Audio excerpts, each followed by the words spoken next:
Off we go on a Purple Friday. Welcome inside the vault for a Ravens Lunch Hour live stream. It is the 19th of September. I'm Bobby Trossett. This is Sarah Ellison, and we got a jam-packed show coming up for you over the next hour plus. 2 hours. We'll have to see about that. Obviously, the duration of this show has changed a lot in recent months, and we have all of you to thank for that and so much more. Like the video if you could on the way in. Subscribe to the channel. Hit that notification bell. Consider becoming a channel member or gift-giving membership today. And Sarah, we do have a Purple Friday giveaway. The vaultpod.com/shop is our apparel line that we rolled out for everybody over the summer, and we will be doing a t-shirt giveaway. So hope you guys consider leaving a comment with the hashtag Vault, and we will randomly give that thing away to a live member of the audience that's concurrently watching us somewhere in the 1 o'clock hour. So that's what's coming up. And in terms of the content, Sarah, in between topics 1 and 2 today, the great Eric Hill has a little special announcement coming up, which goes back to yesterday's ticket giveaway, which of course is what we're working our way towards. It's Ravens and Lions Monday Night Football coming up next week at the Bank, a primetime matchup. Lamar spoke about it, Sarah, yesterday at his press conference, gave a cold response. We'll get into notes and news from his press conference. John Harbaugh and Lamar addressed some struggles of Daniel Faalele when asked. They were both asked about Daniel and gave some responses. We'll give our thoughts on that. Mike Green has revealed his ferocious rookie, I'd say overall goals, plural, for this upcoming season 2 weeks in. We'll get into that. Rod Woodson shares some thoughts on Kyle Hamilton and what he could be chasing after at some point in the near future. There's a lot to get to, including last night's Bills-Dolphins game and what Josh Allen accomplished or didn't accomplish for Buffalo. They did end up winning it, and they're 3-0 now. Miami's 0-3. We've got a lot to discuss. Happy Friday to you. Let's roll.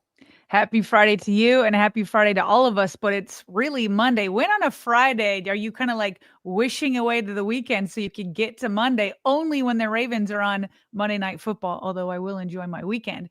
And here's partially why. Of course, the Ravens play, but we also know that Lamar Jackson on Monday Night Football absolutely dominates. He just hasn't had a bad game. Plus, on top of it, we know how good he is against NFC teams. So combine them together, lots of people are expecting, not just because of these stats, but because of who Lamar is and what he's done so far this season. But still, we know he is 24-2 against NFC teams. Obviously lost to the Eagles last year. It took his former defensive coordinator with the Giants to get him the second time. But then on Monday Night Football, he is 7-2 with a 22 touchdown to 0 interception stat line. He is fantastic, Bobby. I mean, we can go back. These 22 touchdowns without an interception, that's the longest streak without a pick in Monday Night Football history. That's according to ESPN research. He's had the 45-6 route against the Los Angeles Rams. Remember that in 2009, where he became the first player to throw 5 touchdown passes in a Monday Night Football debut. That was his debut. We can go back to when he put up a franchise record 442 yards and 4 touchdowns in that 31-25 overtime comeback win over the Indianapolis Colts in 2021. And what about his latest Monday night game? We remember that, a 30-23 victory at the Los Angeles Chargers last season where he threw for 2 touchdowns and ran for another. So, of course, the media is like, hey, Lamar, what is it? Why are you so good on Monday Night Football? Here's his reaction to his dominance in those games. I was trying to play the game, trying to imitate what those guys was doing, if anything. But my mom used to make me go to sleep because I had school, so nah. Hold on a second. That's the wrong clip. No. It's all mashed together there. It's all together. And I should have set you up better there, but okay. You know, off the top, as you just heard there, and we'll run it back to the question was, and it's all compiled together. Okay. Is Lamar, did you grow up staying up late watching these games? Clearly, as you just heard there, the answer was a no. He's trying to be there. He's trying to be the main act, and he has been the main act. And then he'll also discuss other aspects of, again, that dominance that you began the show with, the statistics, the overall win-loss record, Here's more from Lamar yesterday. I was trying to play the game, trying to imitate what those guys was doing, if anything. But my mom used to make me go to sleep because I had school, so nah, not really. In the given day, I'll be ready. Lamar, are you aware how well you have played on Monday night? I mean, you generally play well on every night, but on Monday night in particular, are you aware of your numbers? Nah, if anything, I'm gonna try to keep it going. If I am playing well, I don't pay attention to it. Downplaying it as always, Sarah. He's downplaying it to the nth degree. We've seen this from him time and time again over the last year or two. It's at that point, right, where he doesn't have time for the whole like rendezvous chatter back and forth about he's accomplished on this primetime format and how dominant they've been, as you've already noted. That's stale, I think, at this point. There's bigger fish to fry. And I think that was one of the main takeaways from yesterday's press conference, both from the way that John Harbaugh handled it and also Lamar. And we're going to get to the passer rating reaction in just a second here as well. Yeah, he doesn't pay attention to his Monday Night Football numbers, but what about the fact that he's got the highest passer rating in NFL history? Just past Aaron Rodgers. Lamar's now at 102.65, and not to mention he's the highest rushing quarterback in NFL history with 6,256 yards. What about that one? I'm just trying to win. I don't pay attention to it. Once again, he's not paying attention. I'm not looking for it. I'm trying to win games. That's all that matters to me, really. He was just ice cold all day yesterday at the podium. Reporters trying to like lob him some softballs to allow him to like, I don't know, gas himself up. Yeah, I'm really good. But Bobby, he's so far beyond that now. He's so far beyond like these trends of like, yeah, I'm good in primetime, or I'm good on Monday Night Football, or I'm the best in NFL history when it comes to a passer rating. I'm the best in NFL history when it comes to rushing yards. Like, he doesn't care as much as other people try to accuse him otherwise, Bills fans. He just wants to win. All of this at this point is like beneath him because he's been there and done that. He is just looking to stack wins in order to set the team up come January. If you don't believe us, again, listen to another clip of Lamar reacting to history. This is pretty historical stuff that he's been up to, particularly when it comes to this passer rating.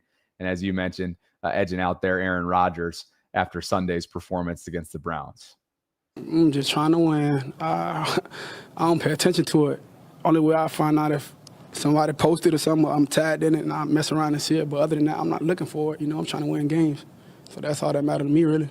Well, a lot of people on the NFL Network stage, Sarah, just as they've done a couple times now to start off this season, they think that he's trying to win as well, and that he is going to win because as you see here, names like Daniel Jeremiah and Bucky Brooks and Maurice Jones-Drew and Colleen Wolfe and Adam Rank and so on and so forth across NFL Network, 9 of the 10 names that you see up on the screen right now all have the Ravens winning. If you're superstitious, look away. But Sarah, we've seen this already before. We'll see if the Ravens take care of business. They did certainly 2 years ago against these same Detroit Lions. A lot of pieces still remain. Dan Campbell, of course, at the top as the head coach. He's spoken. Hey, you don't forget those. That was the quote. You don't forget those. It was a 38-6 beatdown in Baltimore, October of 2023. And while things change, some things remain the same. I'm picking the Ravens to win. We'll go into our predictions coming up on Monday. We'll have a special guest joining in the 1 o'clock hour coming up on Monday that I think you guys will appreciate.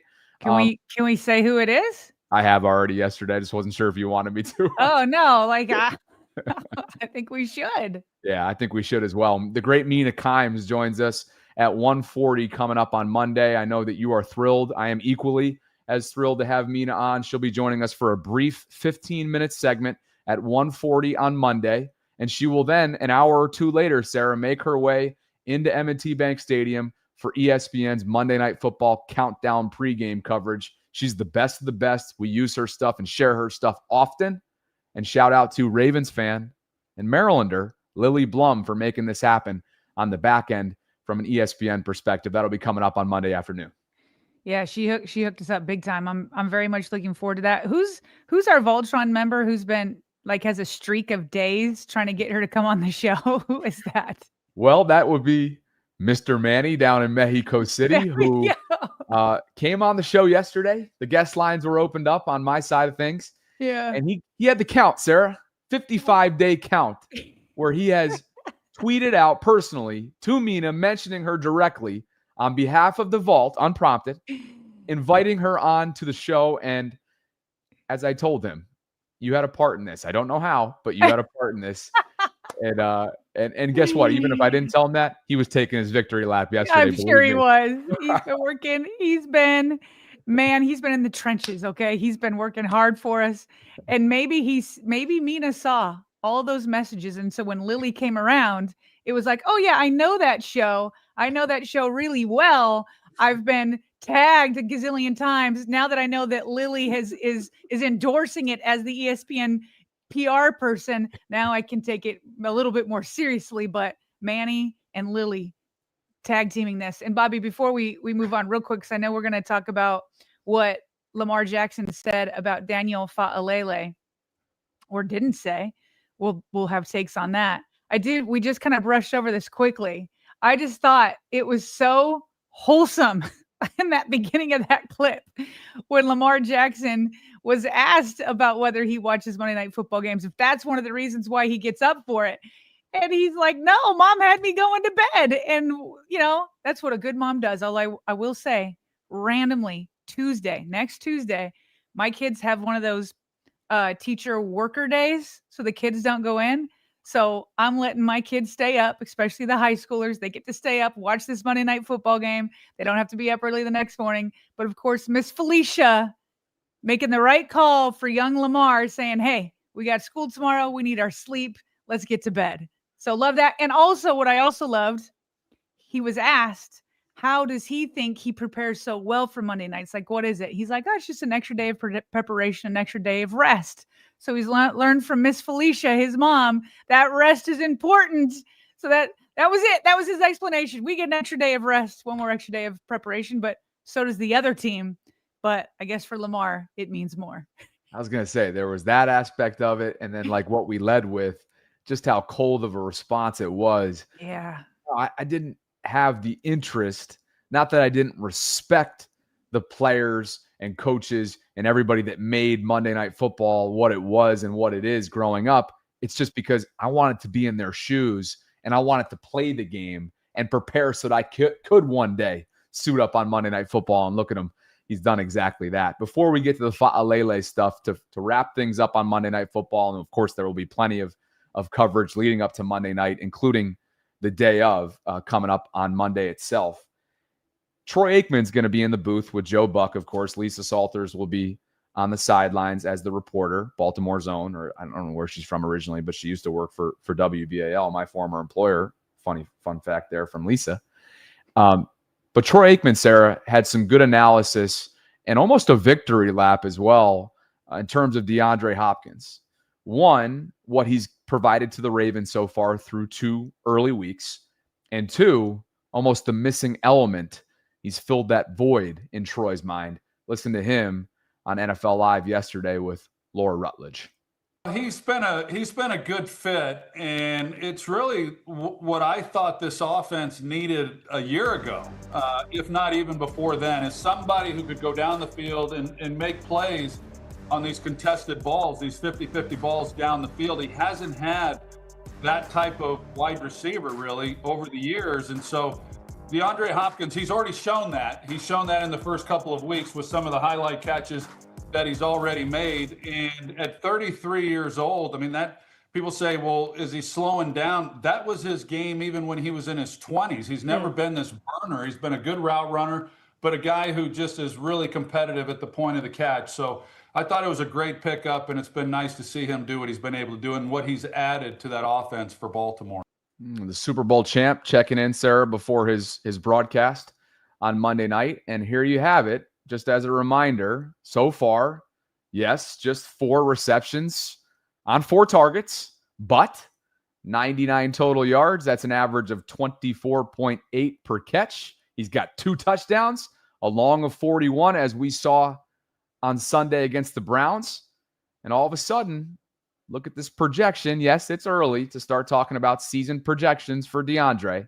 He's got to stay healthy first and foremost. He's got to remain a part of the game plan, of course, especially when Isaiah Likely comes back and hopefully Pat Ricard and Andrews gets going and so on and so forth. But you look at what he's done throughout his career. He's a future Hall of Famer. You look at what he's projected to do so far right now, 34 catches on 30, well, it would be 34 total targets. I mean, again, you can't really look at the projection here. What we should really look at is what he did last year and start to do some early comparisons. Remember, he began the year as a Tennessee Titan. Kansas City brought him in at the deadline, and he finished with an overall number of 610 receiving yards, 56 receptions on 80 targets, and 5 touchdowns. I know you and I played a lot of predictive analysis, if you will, leading into this season in terms of what you feel like the Ravens can get out of him. And so far, so good. And you hear what Troy has to say, too. He feels like this has been the missing piece for Lamar Jackson, that 50-50 contested catch winning guy. And so far, whether it's the separation, the vertical threat, or anything else in between, he's given Lamar a nice little security blanket through 2 weeks. Nice to see Troy has no hard feelings because of the whole the copyright lawyering stuff that was going on. He had his 8 hat on for sure there, but still gave a lot of love, of course, to Lamar and DeAndre Hopkins. And I think Troy's absolutely right. Like Lamar has not ever had a player like this before, that can just go up and get contested catches. And the way Lamar has even improved his deep ball. It's nice to have DeAndre there for sure, but Lamar's deep balls have a little bit like of that moon to it, right? To allow his receivers to kind of look up and adjust the ball and go get it. And so when he throws it up like that with a little bit more air under it, and you've got, this contested catch wizard that is DeAndre Hopkins to be able to adjust much better than a defensive back is going to be, like it's really quite impressive to see how quickly their chemistry came together. And I've seen some fans compare DeAndre Hopkins to Anquan Boldin, who Joe Flacco had the year that they won the Super Bowl and a few years preceding that. And I get what people are saying when they're comparing the two, because Anquan Boldin could also be a contested catches guy, but I wouldn't even say that Lamar Anquan was on the field all the time, or almost all the time. DeAndre Hopkins last week had 2 catches, almost for 2 touchdowns. One called at the half-yard line on 2 targets, and he had 10 snaps altogether. Anquan Boldin was younger at his stage when he came to the Baltimore Ravens.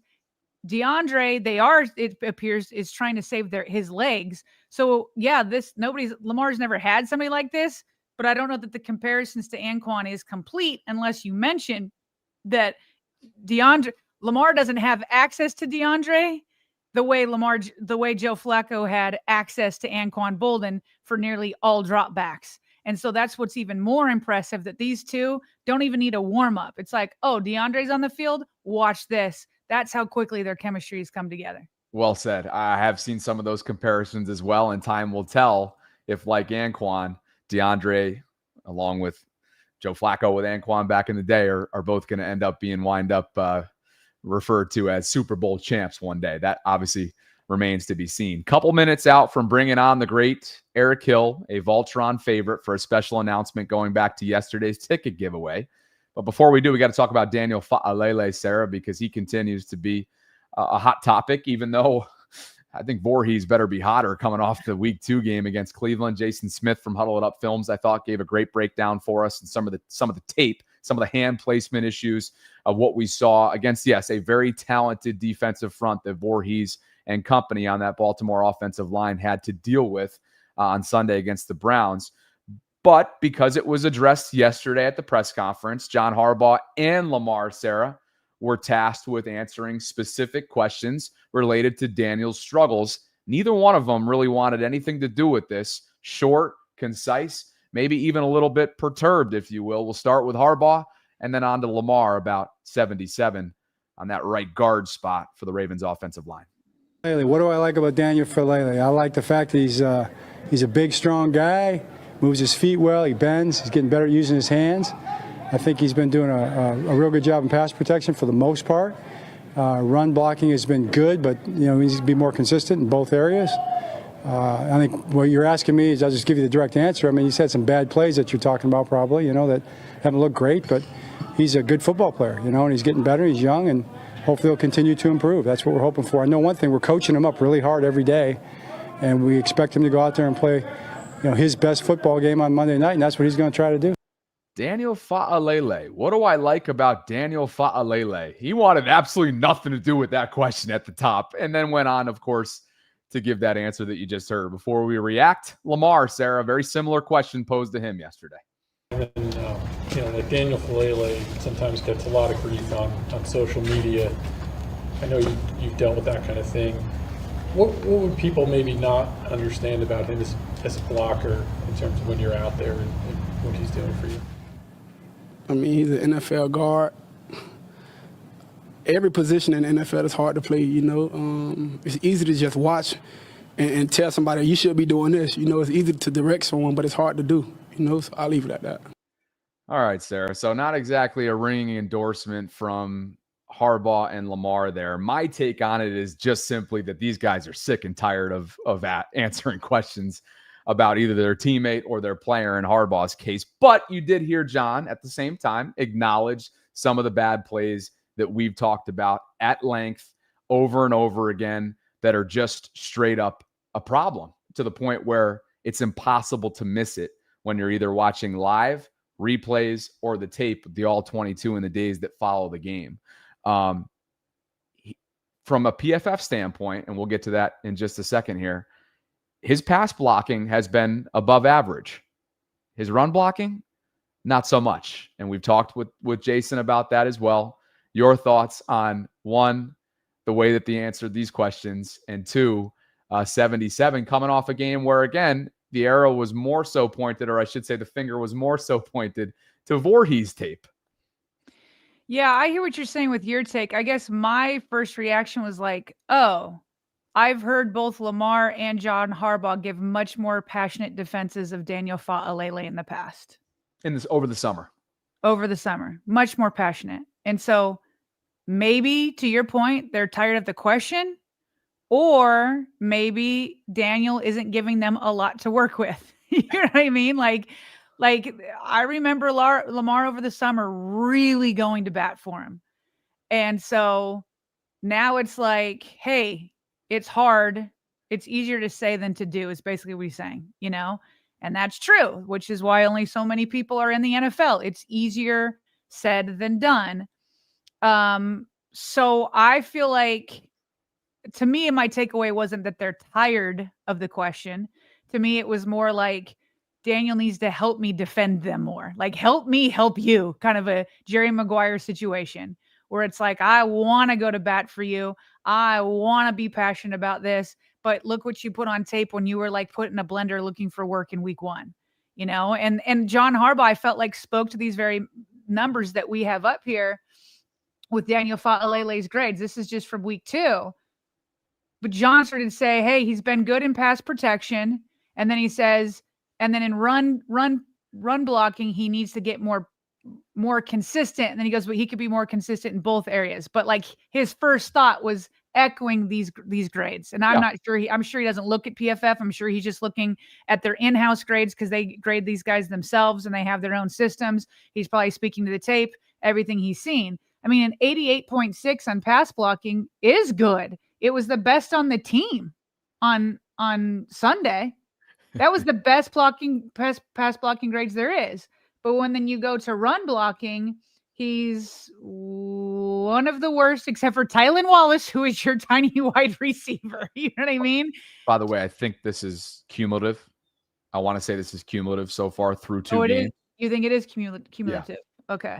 Yeah. I'll go back and look. Because Gordon has it right there on the right-hand side. No, but Gordon didn't pull this chart. I did. Okay. I grabbed Gordon's tweet, and then I went and I got week 2 grades. Okay. So I pulled this, not Gordon. And so I do think this is week 2.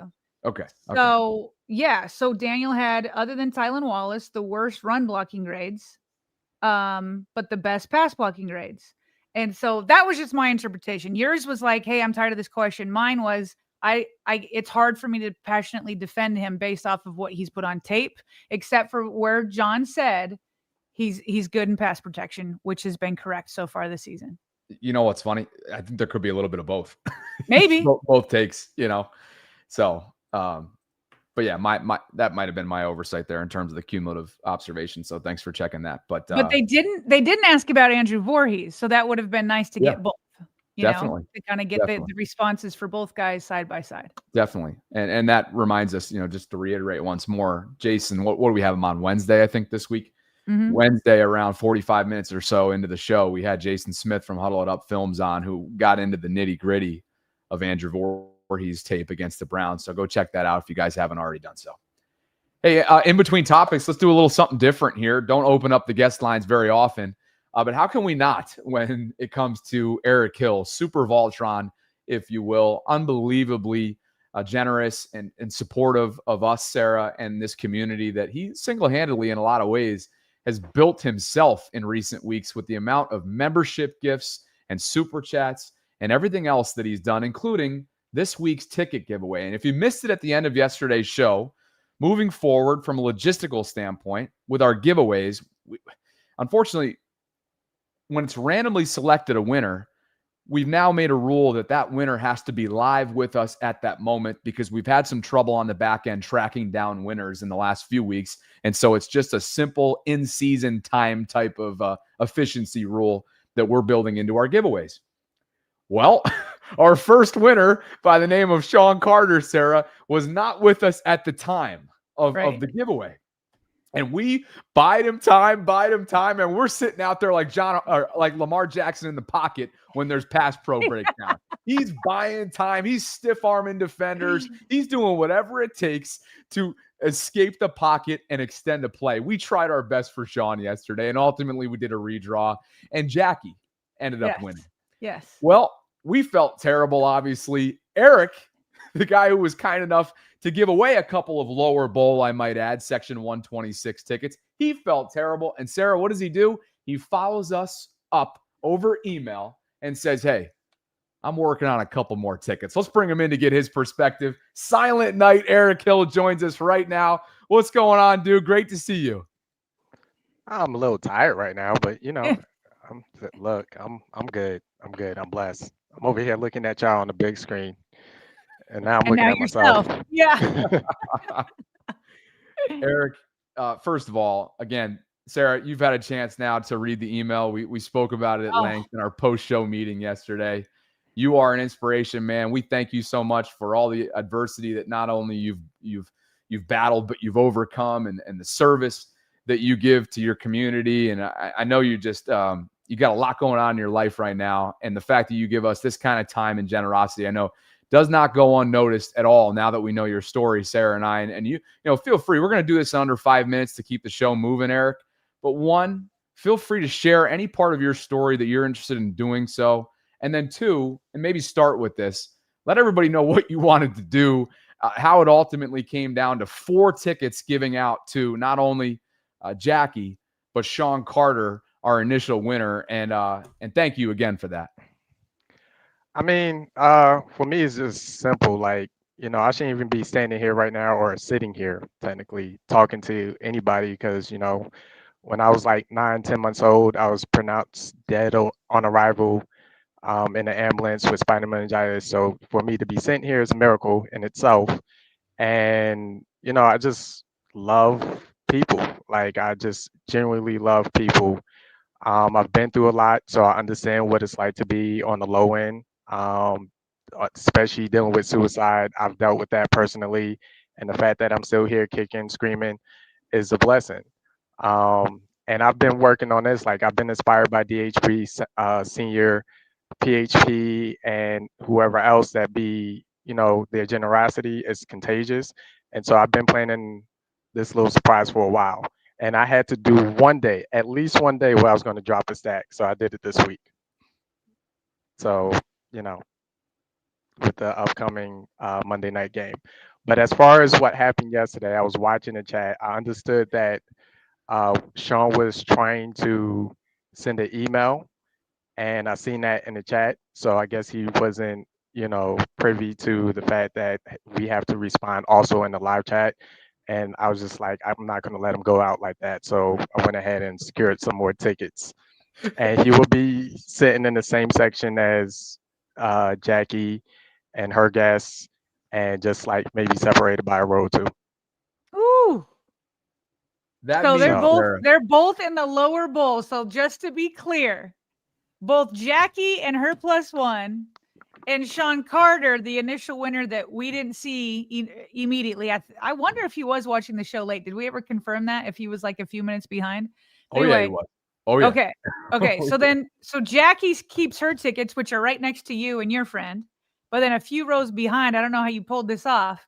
You've got another set of tickets for Sean Carter and his +1. That's what you're telling us. That's right. And you know what? I got to give it up real quick. I got to give it up to both of them, because both of them was like, nah, let the other person have it.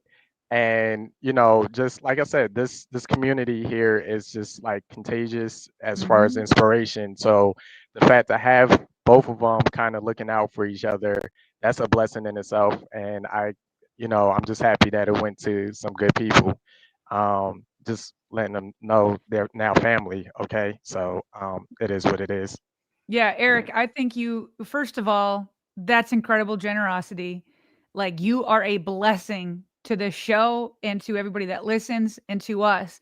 And you said there that you feel like this community brings a lot of positivity and inspiration. So I have to tell you, after the show yesterday, I went and read the email that Bobby told me that you sent us, and I was inspired myself. So later in the day, I have a friend staying here for the weekend, and my family's here.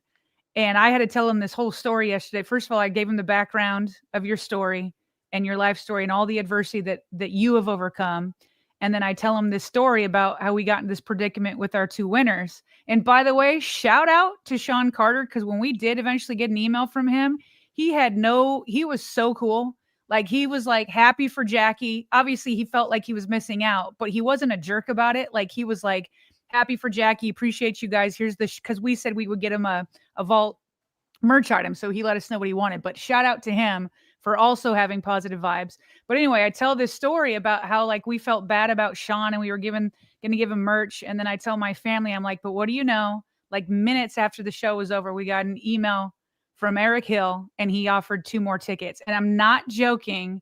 People in my family were crying, and not in not in a sad, it was more like, wow, like inspired by positivity and generosity and just looking out for others. Like, for me, sometimes I don't cry when I'm going through a hard day, but when I'm inspired by somebody, that's when my tears will flow. Like, it just, like, overwhelmingly. And like, so people in my family, and I'm not joking, Eric, in my entire house yesterday, and we got a busy house.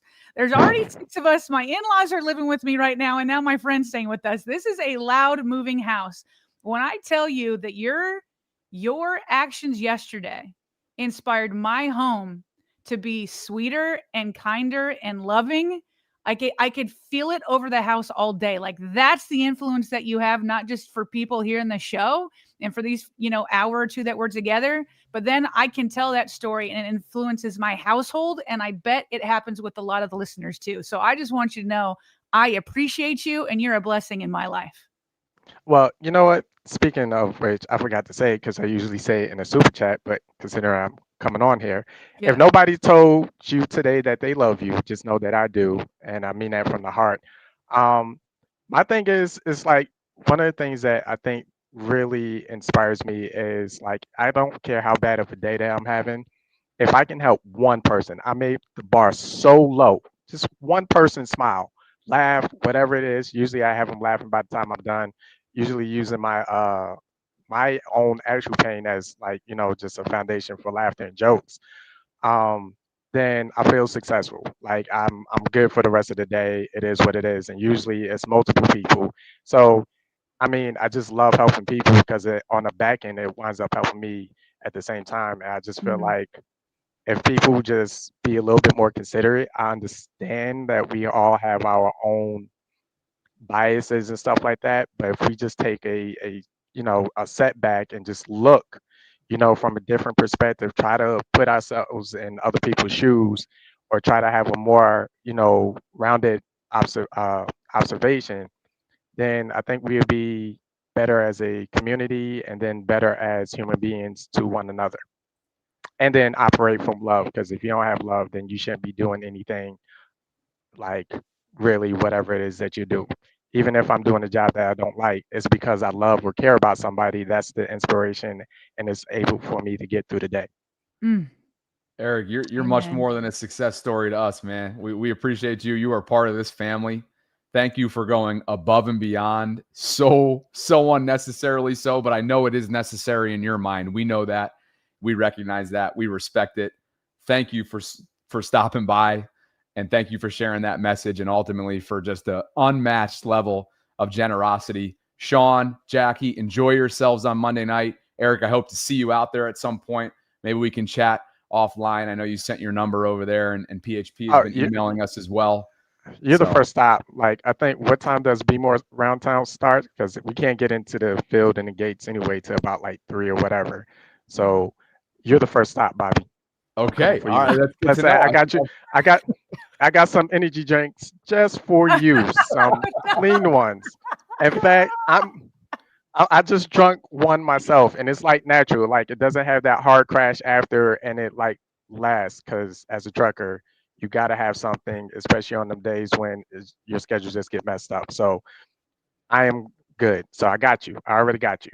So you can try it on me. That's good to know. I think the Be More Around Town 801 West Austin Street appearance and overall setup will be starting around 5 o'clock. So there's going to be a lot of logistics going on at the bank, but I hope to at least say hello to you and PHP and so many other Vaultrons that are going to be descending onto the bank for primetime football. Eric, thank you so much for dropping by, man. We appreciate you. No problem. It was nice being on here. Y'all be blessed. Be safe. God bless. Go start some trouble in the chat. All right, sounds good. We know what it does. We know where he is at all times, Sarah. He is always in the live chat. Just an infusion of positive energy and hope and everything else in between, man.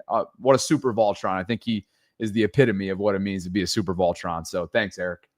Man, love Eric Hill. So inspiring. And I think it's just another testament that God makes no mistakes. He's overcome so much adversity, and he's a better, stronger, inspiring person because of it. You never wish the type of stuff he's been through upon anybody, but boy, when they overcome and then they share that hope and love with others, it's like, it makes you speechless sometimes. So glad we finally got to meet him. Oh, and think about it too. It's a ripple effect. Sean Carter became a channel member. He could have been kicking and screaming based on what happened yesterday. And instead, to your point, he took it like a champ. And then it's funny, what you put out into the universe sometimes comes back around. Eric decides to go well above and beyond of what anybody would expect from him and go grab 2 more tickets, as you guys heard, to not only accommodate our redraw, essentially, if you will, winner in Jackie, but the initial winner in Sean Carter. Jackie, Sean, and Eric, and all of their plus ones are going to be at the bank coming up on Monday night. What a fun Friday. What an awesome community that we have here. Bosef has become a channel member. I believe that was from yesterday. Eric kind of got us started earlier on saying, I'm here, just parking my truck. And he was ready. All right. Here's his second channel, I think. He says, Sergeant Knight, stay safe and stay ready. #Vault, get some. So remember, with all these like giveaways that we're doing, Sarah, remember, now that the tickets are in the rear view, thanks to Eric's generosity, we also have our Vault merch giveaway coming up. So if you haven't already, enter yourself into today's giveaway, which is separate from yesterday's ticket giveaway. And that's simply by leaving a comment in our live chat with the #Vault. And if you have to get off, be back at the end of the show so you can claim your prize. Correct. And Sarah Dre Dog is checking. Dre Dog says, I took myself on a movie date to see him last night. Sweet movie. Y'all should check it out. Hashtag Vault. Hashtag Sarah Sundays. We might need a hashtag. We need like an Eric Sundays. He's the Right? At this inspiring point. one. For sure. So Thanks, him Dre. looks kind of scary to me. So I'm not a big scary movie person. Dre, do you think I can handle it? Let her know. Cameron Hines says, my second annual father, who's an Eagles fan, / son Baltimore Ravens trip. We're in section 134, not far away from where everybody's going to be in the VAULTRON group. I want to see PHP and Lot G before or after the marching band at Ravens Walk. Bobby, also want to see you too. Hashtag Vault. Cameron, I'm going to be at the Be More Around Town lot, 801 West Austin Street.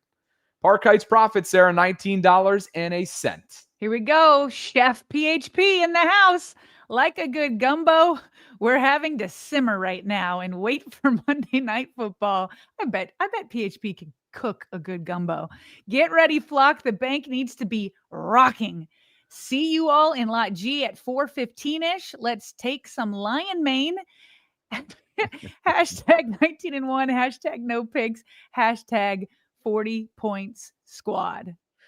OJ in the house says there is no way Miami has better talent on their offensive line. So how is it that they were competing and keeping Tua upright? They allowed 0 sacks last night. OJ, we're going to get to that in our quick hits. Have a little bit of thought about Thursday Night Football. Sean Carter, Sarah, the man himself, not only became a channel member this afternoon, but he leaves a super chat as well. He says, happy Purple Friday, fam. Yesterday was a blast, and I'll get better at this thing. LOL. Let's go, Ravens. You're off to a great start, Sean. Thank you, Sean. PHP says, tell Mina to stop by Lot G. We got a plate for her. This dude's cooking for everybody. Deshaun Davis says, can we do questions to Mina today? She's my favorite of mainstream media. Sarah, we only got 15 minutes with her. I think this is one of those tricky ones where super chats, I don't know if they can be a component simply because of the tight time window that she has leading into Monday Night Football. We'll talk about that more. As soon as she's done, she's going on the field like she's got her ESPN duties, so she's barely squeezing us in. It's a hard out at 1:55. She joins us at 12:40. See Brittle, Sarah. 140. Well, I wish we had her from 1240 to 155. See Brittle says, I want to see a blackout against the Lions. Thank you. See, Drew says, hashtag Eric Hill the GOAT, hashtag MB3, hashtag Vault. Ross Baltimore says, West Baltimore in the house. What up, flock? And Justin Holt celebrating 4 months. Any chance we elevate Urban to help out with the KVN loss? Mitchell repeat game. Love you guys. Love the chat. Peace and blessings. Hashtag Vault. Hashtag PA's finest. That's a good question. I mean, we're going to get to Ojabo. I think Ojabo is going to be the one that gets, instead of being inactive, he'll be active. Would they have another spot for Urban? I'm not so sure.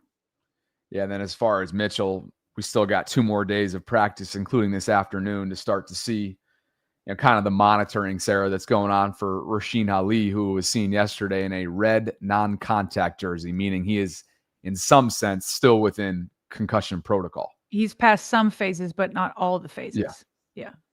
Wildlife Wale says, can't watch today, but sending love. Hashtag Vault. We appreciate you, WW. Danny G writes, arrived for my first time in Baltimore Sunday. I've never been to a game, and man, the excitement for this show today has me fired up. Let's go. Hashtag Vault. Danny, safe travels. Enjoy yourself.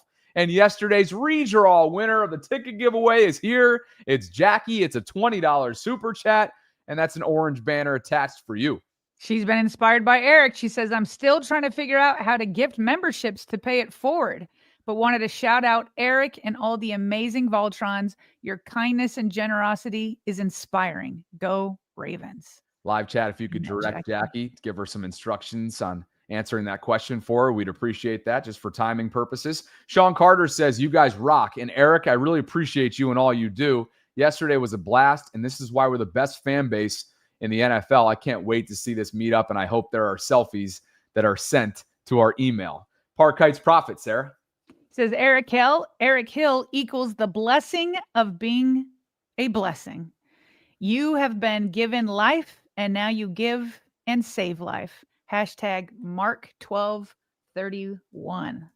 Holly Keefe writes, Eric, you are inspiring. You being a firefighter hits home because my dad is a retired firefighter of 15 plus years. Salute to daily heroes like you. Did not know that, Holly. Maybe you had mentioned that in the past. Thank you for refreshing our memory. And shout out to all of our servicemen and women that are inside this chat, whatever line of duty that you are in, that you commit to in your communities. We salute to you on this Purple Friday. Thank you all. Did you have that verse? I do. It's the second verse to Mark 12:30, which, Jesus Christ is asked, what are the greatest laws? And he said the first is to love the Lord thy God. And the second one is to love your neighbor as yourself. He says, basically says there's no commandment but greater than those two. Love the Lord thy God first, and then love your neighbor as yourself. That's what PHP is referring to here. PHP never misses with his meanings behind that. Mike M has gifted 5 additional channel memberships. We continue to rack up. Vaultron's channel members are rolling through, whether it's gifts or folks just signing up on their own, over 1,200 and counting inside the vault. Thank you, Mike. Antoine is here. He says, spread love, not hate. Way too much negativity in the world. No matter what you believe in, what color you are, empathy could literally change the world. Much love, everyone. We salute that. And we got a meatloaf on deck. Antoine, love that message, though. Just to reiterate that, underscore it once more. Sarah, you're nodding your head, of course. This is where it all probably starts and ends, right here from Antoine. That's right. I got nothing else to add. He's exactly right. I got something to add. Hey, it's a Purple Friday, and PHP is serving up meatloaf via Eric Hill, as if the 4 tickets in the lower bowl on a Monday night game, Sarah, which are not cheap, weren't enough. And all the other super chats and gifts that he's contributed this week. It's a 20 spot from EH on this Friday. I mean, this guy just can't stop giving. He just can't help himself. It just keeps giving and giving and giving, and it is paying forward. Bobby's eating over there. He's eating. We're all eating because of Eric, first and foremost. But the 20 channel members, or I should say 20 subscribers that just randomly became channel memberships, they're the real ones eating right now at the table because Eric's the chef. You're ahead of your mic. There we go. You're back to your mic.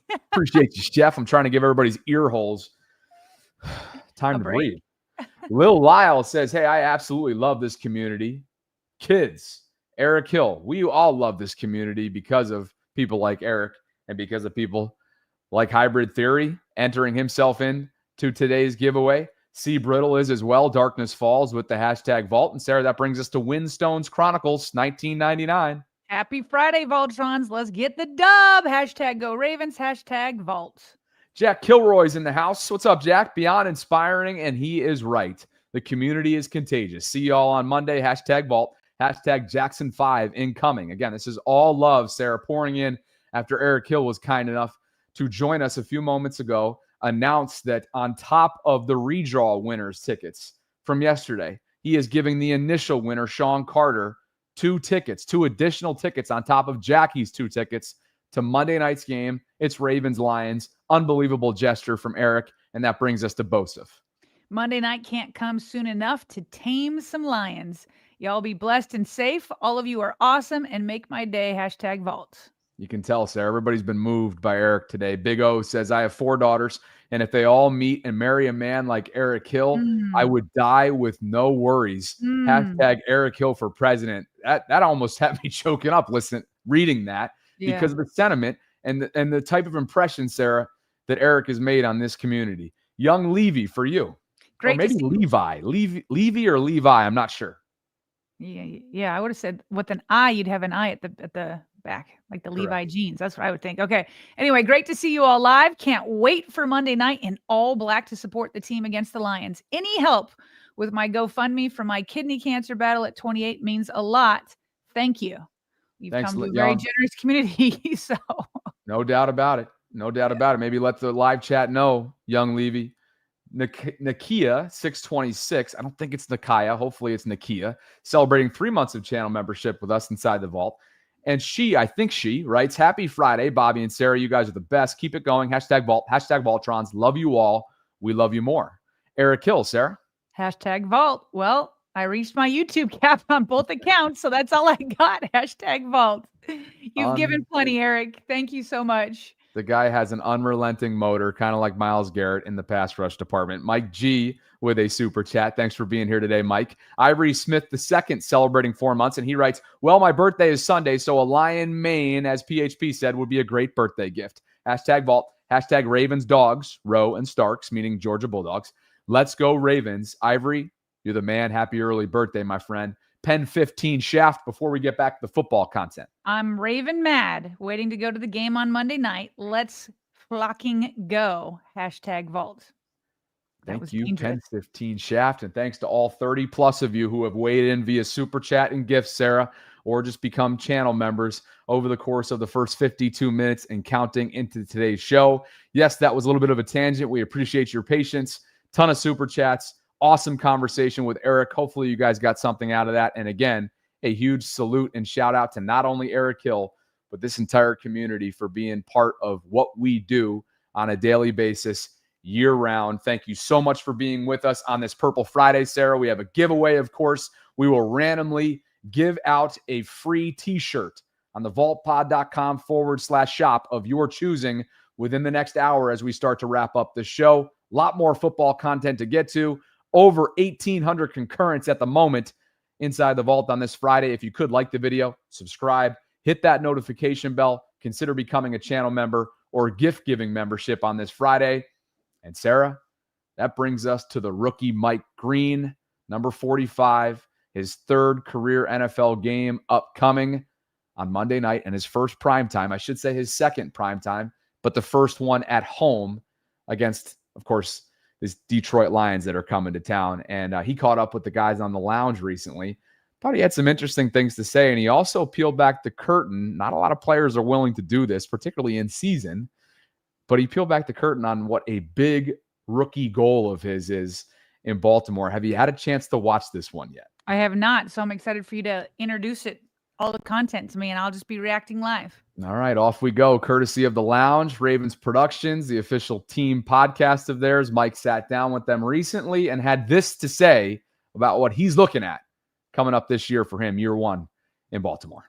Of course, rookie defensive player of the year was my mindset throughout my whole pre-draft process as well, and still up to this day. That's just something that I take a lot of pride in, and I feel like is achievable for me. And I just got to continue to just chip away the days and make sure that I'm stacking my bricks, and everything else is just going to follow along with it. Right. So yeah, long-term goal, yeah. Just short-term goal, I guess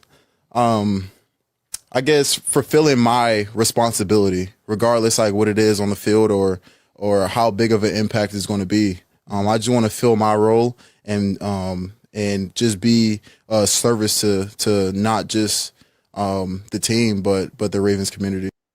Okay, Sarah. So comes right out of the gate that his goal still is, after 2 weeks, defensive rookie of the year. Obviously, Mike has had a slow start in terms of sack production after leading the FBS last year. He was very close. He had Joe Flacco wrapped up as the football left his hands Sunday against Cleveland. The pressure counts. He's shown some of that. But obviously, he's still kind of getting acclimated at this level. But not unafraid, as you heard there, to share what he still feels like is in reach. I like big goals. And I also don't mind voicing them. And I know everybody has their own personalities. My husband doesn't like that. He's like, don't talk big, just go work. And I like to put them out in the air like Mike Green does and say, because then it holds myself accountable. It's like, I put it out there. I'm not afraid of the expectations. People are going to be watching. Can I live up to it? That's why I like him putting it out there. That being said, he's got an uphill climb because, as you said, it's not like it's the fastest start in the world. I'm looking right now on just what I Googled. So it was the first site that came up, of VegasInsider.com. And right now, Mike Green is number 8 in terms of defensive rookie of the year odds. Abdul Carter is number 1, followed by Jihad Campbell, Shamar Stewart. Okay, so anyway, here's the thing. With Kyle Van Noy down for now, he missed practice yesterday. We'll see what happens next, but it sounds like he's going to be out a couple weeks. With Kyle Van Noy down, last week, Mike Green got a ton of more snaps. He was right up there with Odafe Owe and Tavius Robinson. He's going to have a lot of opportunity now. He's going to be drinking water from the fire hose. And if he can acclimate quickly, why wouldn't he be able to why wouldn't he be able to realize his goal? There's nobody that's too far ahead that he can't reach. We're only after week 2, but he's got to get it done. He's not perfect yet. I remember, John Harbaugh talked last week about how he's definitely progressing, definitely going in the right direction, but he's got, some ways to go. He may have over pursued Josh Allen and he broke contain. So maybe he got a little bit nervous and went too far the other way with Joe Flacco, and he's got to find that happy medium. He's got to find what works for him, but he's about to have a massive opportunity to learn quickly on the fly.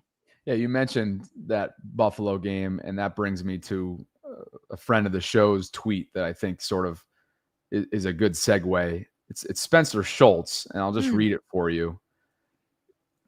He wrote a lot of Mike Green chatter, and then went on to sort of share his suspicion. A little speculation here, but it's an interesting thought. And he has bullet points, as you can see on screen right now. Mike ran past Josh Allen once or twice, as you noted. Mm-hmm. Ravens coaches say not to lose contain. This is a scenario that Spencer is putting in his head that may be happening behind closed doors as he gets coached up through 2 weeks. Mm-hmm. He goes on to use a second bullet point. He stops coming out in high gear. Now he's thinking about it a bit too much. You lost by trying to contain Josh Allen anyway, which certainly happened in the fourth quarter. Mm-hmm. His best quality on tape was being a Hellcat psycho effort demon, which we saw in the preseason. I love the way that Spenny refers to that. You see the Colts game, right? We all remember the bend. He's going to talk about that bend in just a bit, and this ridiculous ankle photo up close. Set the torpedo free. This is what Spenny concludes. If Allen or Mahomes beats you with their legs, so be it. Cause chaos, and if they can beat you in it, clap. I love this from him. This scenario makes so much sense. We have no idea of whether or not this is happening, but it makes a lot of sense to me. And I think it just speaks to, Sarah, the acclimation process, the development process that's happening in real time for a player that, to your point, not only had an uptick in snap count week 2, but is about to probably have even more of an uptick with no KVN out there for the foreseeable future. Yeah, and if this is indeed what's going on, which wouldn't be crazy because, he's been in the NFL for 2 weeks now. This is a normal rookie young player kind of process, trying to figure out how to take in what he's being told is his job from the coaches, but then also playing free. I mean, we're going to get to in just a minute about how Rod Woodson is still trying to coach up Kyle Hamilton and doing that more and more and more. And so if this is indeed what's going on behind the scenes, so be it. That's fine. And yes, I do like this idea. Know what your job is. You can't be the weakness in your defense where you're not there for your job and then a big play happens. That being said, don't lose your instincts. So you might be able to leave your job behind if you know for a fact what is coming, and you are just going to go be a Hellcat psycho effort demon. Yeah, if we can see that a couple times per game, that would be pretty nice. And so it's always a balance. You got to do your job, but you got to play free. And it's a process that everybody goes through. Listen to Tavius Robinson, his teammate, who's been having a heck of a start to his season, obviously, for Zach Orr's defensive front. Listen to Tavius talk about the rookie. Mike's been, since day one, he's been a dog here, and I'm so impressed with the way he studies the game and knows what plays are coming, his physicality, all that, the way he's in there watching extra film with us. So he's been impressive since he got here. So I know he'll be able to step up and do what he's been doing. So he's been a dog since day one, essentially oozing of confidence for Mike, passing that along to him as he gets ready to hopefully take this workload, this extra workload, if you will, by storm with Kyle being down. And Sarah, to your point there a minute ago, Abdul Carter clearly through 2 very early weeks has a stranglehold on this rookie class, I would think, when it comes to candidacy for Defensive Rookie of the Year. But as you put it out there, and Mike put it out there on the lounge, that ability to not shy away whatsoever from lofty goals is admirable. Abdul Carter is playing at a different level right now. This dude has a 13.2% overall pressure leader percentage right now. That leads the rookie class by a wide margin. The next closest, he's got 9 already, does Abdul Carter in New York. He's got 9 sacks? 9 pressures. Oh, pressures. I was like, 9 sacks is bananas after 2 weeks. Okay, 9 pressures. And here's the thing. The next closest in the pressure department, and again, this is rookie edge rushers. Yeah. Abdul Carter has 9 through 2 weeks. The next closest is Donovan Ezaraku at 4. Mike is at 3. So there's a gap between Abdul and the rest of the pack through 2 early weeks. But again, I think the overall sentiment, which you've shared, and I certainly agree with you on, is he's got a fearlessness. He's got aspirations. He's got visions of where he could go. And now the door is opened, at least for the time being, with Kyle going down. It's time for him to close it, make the most of that opportunity. Now, before we talk about, to your point, Kyle Hamilton, we're going to sneak in some David Ojabo content as well. Here's one more clip from the lounge. Mike talking about his God-gifted ability to use those ankles the way that he did in the preseason and show off that bend, motor, relentlessness, everything that we saw in August that hopefully translates for his sake and the Ravens' sake to September football and beyond. A good story. Okay. So, when I first arrived here, they have us do like these tests to figure out your mobility and things like that. And it was like you stand in this room and you're just like moving around. They give you certain things to do to test out how good you move, if one side is more uneven than the other side and things like that.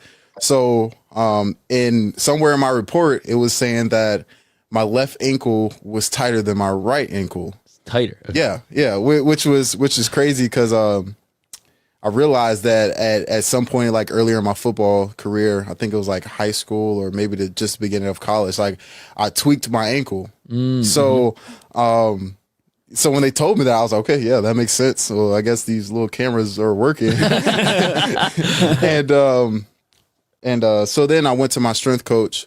Well, my strength coach came to me and was like, hey, there's some things that we can do. Yeah. And I just been working on it, like even just at home before I go to sleep or after practice, I'll go in the weight room and just do like ankle mobility and just stretching out and things like that. Mm-hmm. And I got like a little ankle program that he literally sent me that I just stick to. And I guess it's working. It's working. I think it's a mix of two things. Yeah. First, I think that's just what I've been blessed with. Yeah. And second, I actually wrestled in high school for a few years. Okay. And that was probably one of the best decisions I've ever made in my life. Interesting. My older brother, he introduced me to it. He was like, hey, like, let's just go out one day.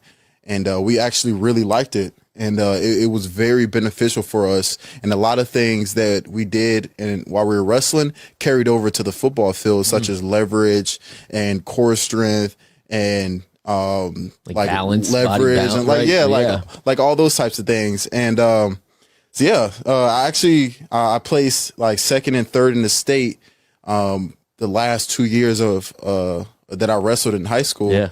And it paid off very well. Yeah. Well, you know what we need to do? We need to set up the in locker room wrestling match between you and Tyler Linderbaum. I don't know if you know this, but Tyler Linderbaum was also like a state level wrestler at Iowa when he was in high school. Yeah. So I think we need to set up this match here between the two of you guys and see who can best man win.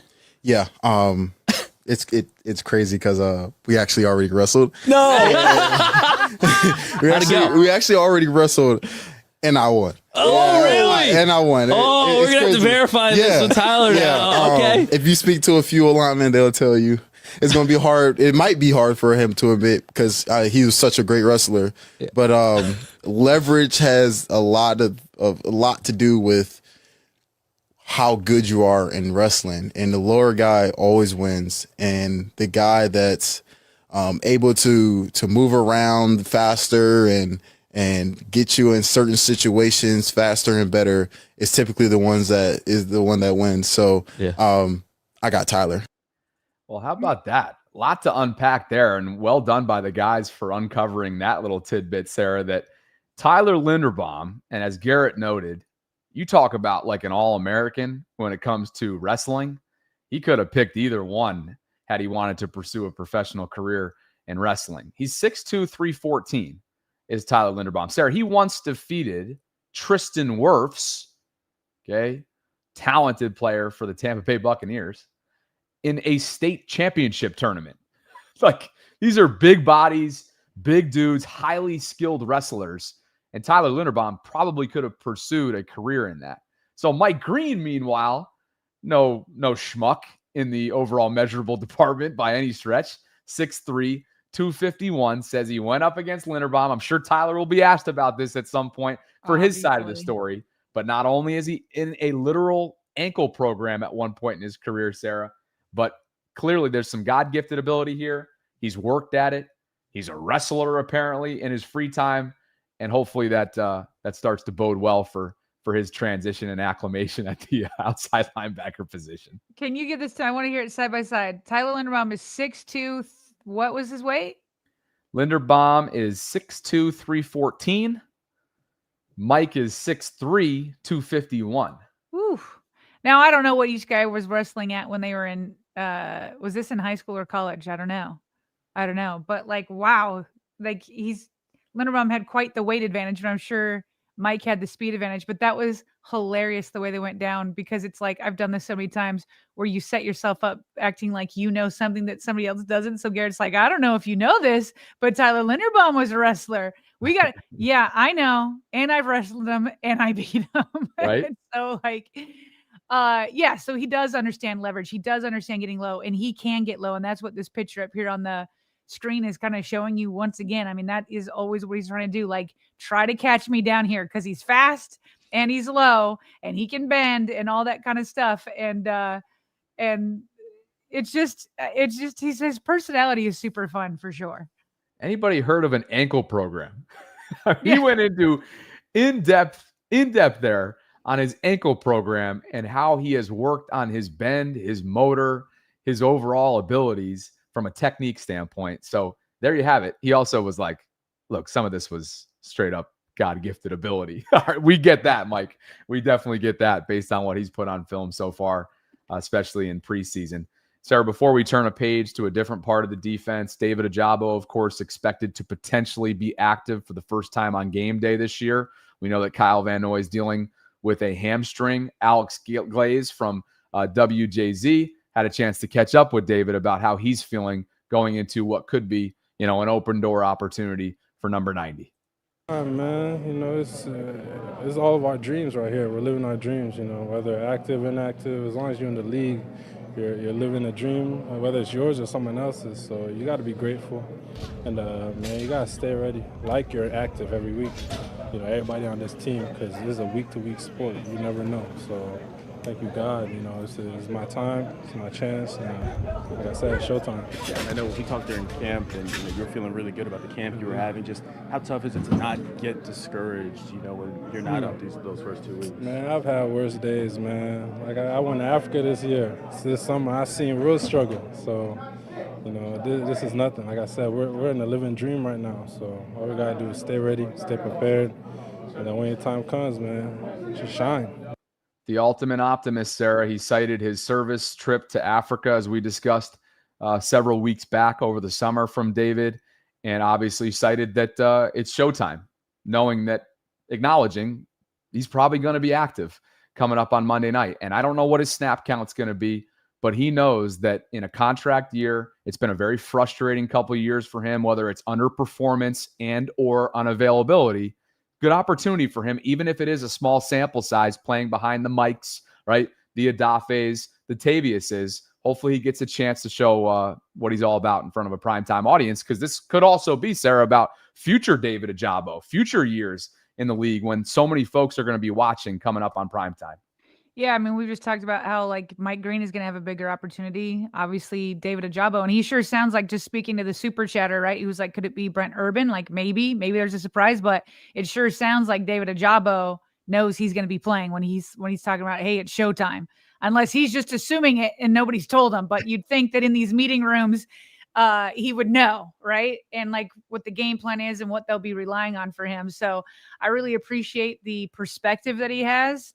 And knowing that, he's just telling himself, I'm sure it's been a disappointing career to him. Yeah. Before his Achilles tear at the Michigan Pro Day, he was expected to go in the first round. And here we are. He went as a second rounder, had to use his rookie year as a redshirt year, hasn't really taken off. I mean, I'm sure it impacts him that he was a late bloomer or a late starter when it comes to football. And so knowing that he's probably disappointed based off of the expectations he had once that his college career had ended, that you'd think he was going to be like coming in here and have all the hopes and dreams that Mike Green has, right? But that hasn't come out that way. So, there was a part of me that was like, when he kept saying Showtime, I'm like, okay, well, he probably still won't get that many snaps, I would think. Like we said, Mike Green would be probably the biggest receiver of Kyle Van Noy snaps. So like part of me is like, I don't know how much of a Showtime it will be for him, but I love his attitude and how he's approaching it. No doubt. Let's get to some Kyle Hamilton content before we get to super chats and number of other quick hits before we get on out of here. So with Mike Green, he obviously has goals to become the rookie player of the year, defensive rookie of the player of the year. Well, I'm sure you guys have seen it. Kyle Hamilton did that one-on-one with Rod Woodson, Hall of Fame defensive back, played both corner and safety.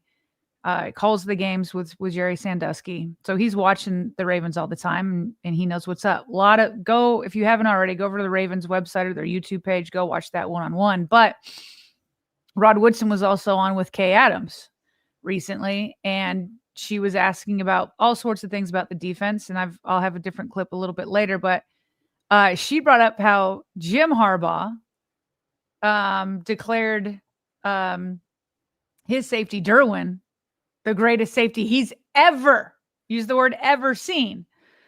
So Jim Harbaugh and Rod Woodson were actually roommates at one point. They also played on the same team with the Ravens back in the day. So they know each other well. And Rod was like, let's pump the brakes a little bit. Let's see after he retires if he gets in the Hall of Fame, and then we can start talking about if he's one of the greatest ever. So she's like, okay, how about this then? Do you think he's the greatest safety right now in the league today? And he didn't really want to go down that road because of Kyle Hamilton. He talks about the potential that Kyle Hamilton has and how he is trying to help mentor Kyle to get there. Really cool stuff from Woodson. Talk to us, Rod. Is Derwin James the best safety in the game right now? And I know you're going to disagree and you're going to go right back to Baltimore. That's a good one. I tell you what, listen. Kyle Hamilton, man.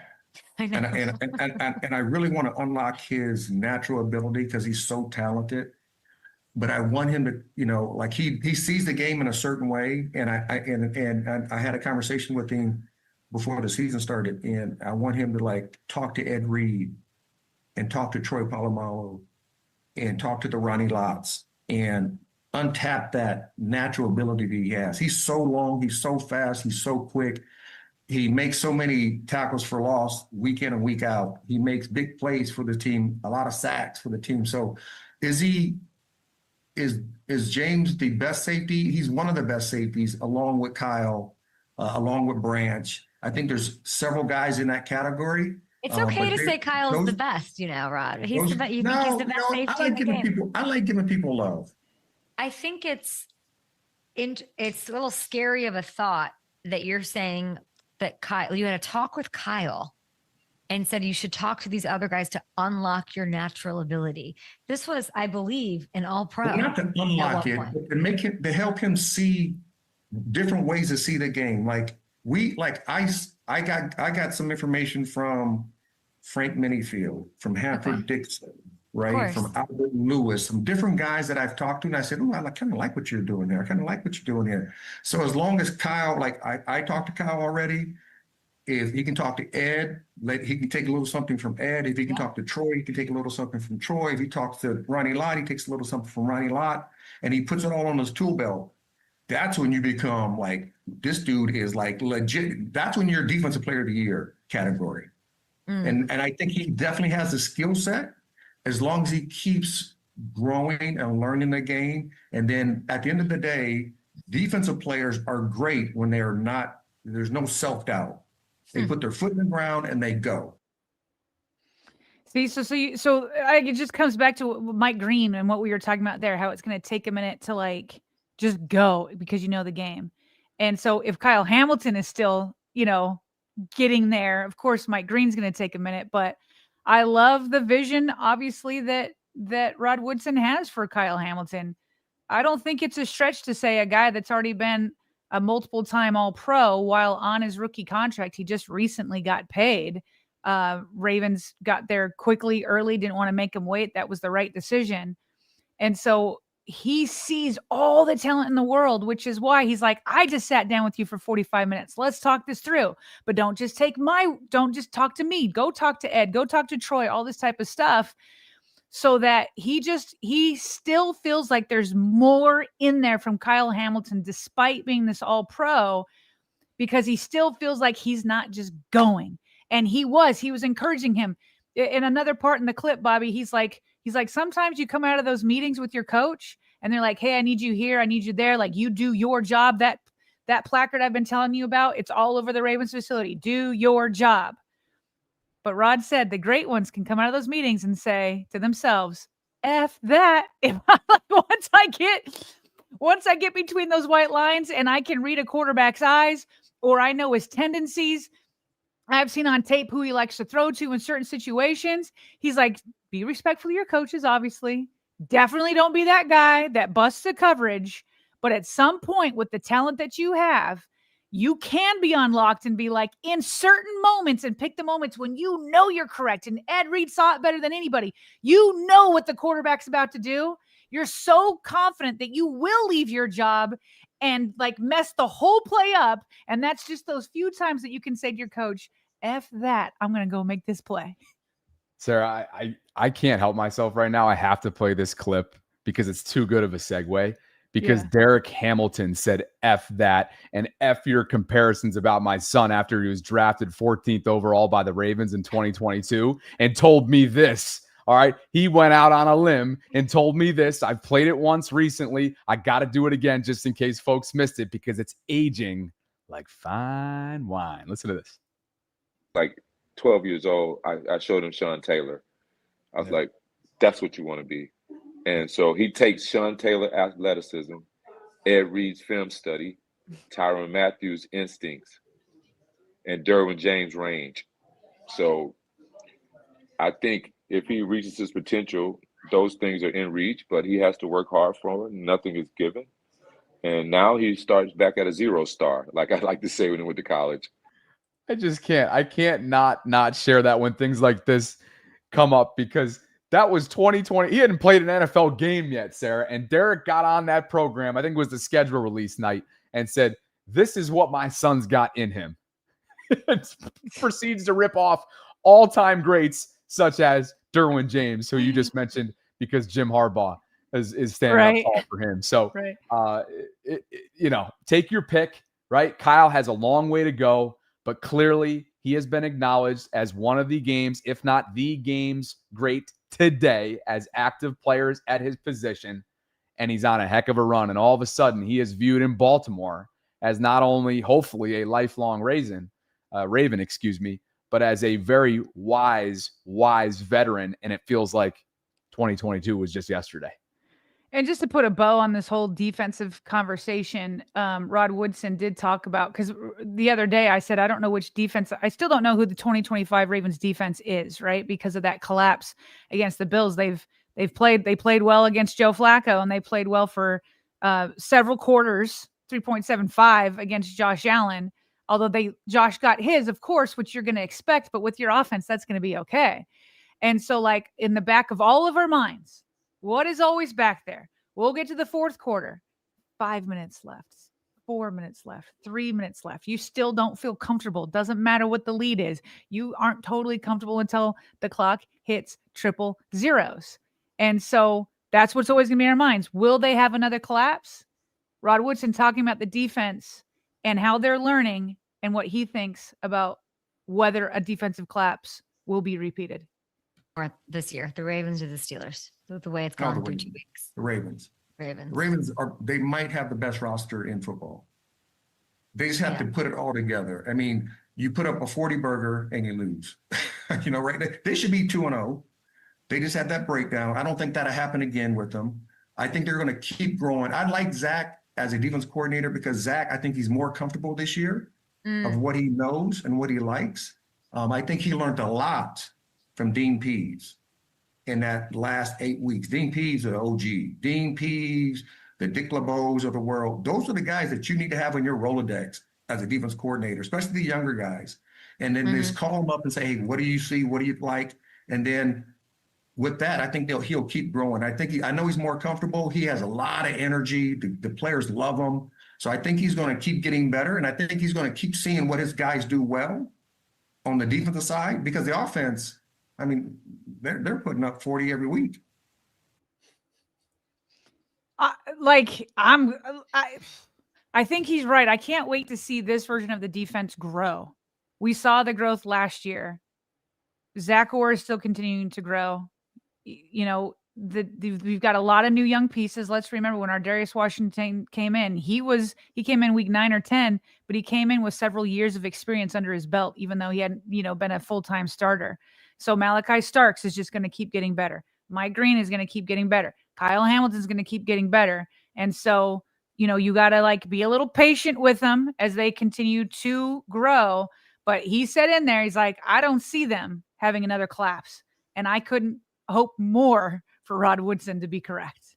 Rod's making his media rounds there, over 20 minutes with Kay Adams. To your point there earlier, you can go check that out in full on the Up and Adams YouTube channel.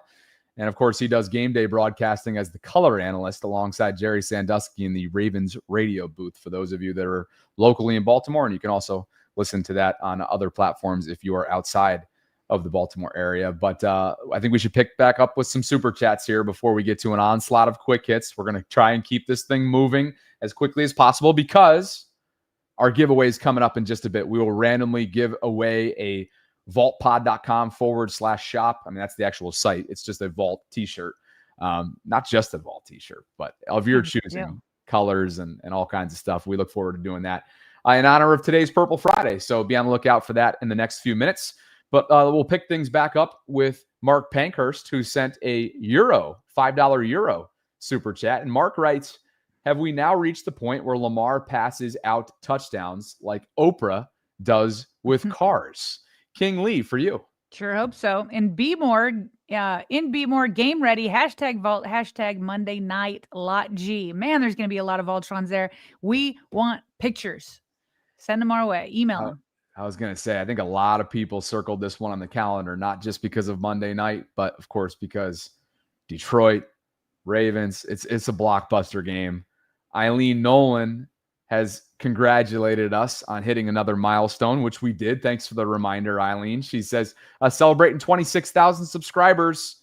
Yes. Love Eric, meaning Eric Hill. And right now we have 26,033, Sarah, to be exact. A big influx in those this week. So thank you. And right now, because of Eric, and we'll get to that meatloaf coming up in just a bit, 1,343 of you are channel members, official Voltrons inside this show. And we appreciate you guys so much. That's a big number. And we are sustaining it, Sarah, over 1,000 for the first time. So thank you guys. Chef Trez is celebrating 4 months. He has a prediction, Ravens 38-24 and 5 sack lunches for the defense. #Vault. Call your shot, Chef. Quincy says, I'm a Mississippi Raven. Not many in my area. He's representing. Tez Lacey says, happy Purple Friday, Voltrons. Stay blessed. Enters himself into the giveaway with the #Vault. And that brings us to Nick Marty. Black uniforms, prime time at the bank. The Ravens by 15 LFG. #Vault. And look who's back. Eric Hill says, #stop the 22. #suicide awareness month. #6K for LJ. #19-1, and you better believe it, he's not done. It'll be coming up in a few minutes here. Just another quantum wave function, Sarah. So much talent in our team. #Vault, love and light. I like that, love and light. $3.33. Perhaps that's going over our heads. I don't know what the sentiment there is. Let us know, Quantum. We'd love to know. Danny G23 says, gonna attempt to stop Bobby and PHP. See you Monday. Okay, Danny. Lot G and Be More Around Town. Sure looks like Danny's going to try and grace both of those spots with his presence. Hybrid Theory says Kyle is just an absolute dog. He definitely is not afraid of and seeks contact. Kind of old school in that way, and I love it. He is always everywhere. And Sarah, you remember what Terrell Suggs told us a week ago. He says, hey, he could play with us, referring to the old school era of Ravens football, defensively speaking. Sizzle made it clear number 14 could suit up with them. Sean Carter is back. Hey, real quick, Quantum, just so you know, my interpretation of the light is Jesus Christ saying, I am the light of the world. Love and light. That's just because it's been a spiritual day. So I don't know if that's where she's headed with that. Or him, Quantum. Sean Carter says, K-Ham has always been a dog. He has always played lights out and kamikaze. I hate he sacrifices his body so much, but he just loves playing with a blackout mindset. Love that. A lot of Kyle love. Just another Quantum Wave clarifying that the $3.33 super chat is just their lucky number. And Sean, thank you for the super chat. God King says, side note, Orr is not ready. Play calling is defense's problem. Pro Bowlers are confused because he's confused. He calls scared and not aggressive. Some criticism there for second-year DC, Zach Orr. And it's a 50 burger for Eric Hill. Woo! He is back. He began the show by announcing to everyone that not just 2 tickets are being given away, thanks to his generosity, Sarah, but 4. So Sean Carter in a +1, Jackie in a +1 too. Loyal Voltrons of ours are all going to the game, as is Eric in his +1 coming up on Monday night. I'll let you read this as I gather myself. Yeah, get your voice ready. Get your honey and tea or whatever you're drinking over there. Eric thought he was done before. He figured out a way to get around YouTube. So he says, I had to try again. Cue the meatloaf. It was an honor to be on the show. Look forward to linking up with whomever comes to the bank. I am humbled by all the love. And PHP, thanks for the message. Hey, Ma, I need some Monday meatloaf, baby. Cue it up. EH, it's a 50 spot for the win on a Friday. And they continue to pour in on this Purple Friday. Eric, thank you so much. You are a super Voltron. Take this one, Ivory Smith, from Ivory Smith, Sarah, while I gather myself. Lamar's Monday night stats, 22 touchdowns, 0 interceptions, 1949 yards, 120 passing yards, 124.3 passer rating, 3 rushing touchdowns, 644 rushing yards, 7-2 career start on Monday night. I'm looking forward to a Jackson 5 plus, he says, a defensive score. Joe Jenkins' finest, or excuse me, Georgia's finest. Joe Jenkins is on my mind because the guy's so generous, but Georgia's finest, Ivory Smith. Go ahead. Question for you. Yeah. Would you rather have Lamar Jackson with 4 touchdowns and a defensive score, or a Jackson 5 and no defensive score? I know what I would want. The latter. Excuse me, the former. The former. With the defensive score. Yeah, the former. I agree. I want to know that the defense can have the Ravens back. Yeah, yes. It's got to be the former. Yeah. Danny G writes, P.S. Bobby, I'll bring some cough drops. Yeah, probably. Why don't you bring a whole box at this rate? I'm not even going to make it to the game. Sodblitz34 says, hype the video at the end of the stream. #Vault. Joe Jenkins gifting 5 channel memberships on this Friday. Thank you, Joe. You were on my mind a minute ago because I saw your name pop up. So thanks for the donation. And Dave on Sarah calling his shot on Friday. It says Ravens win 42-23.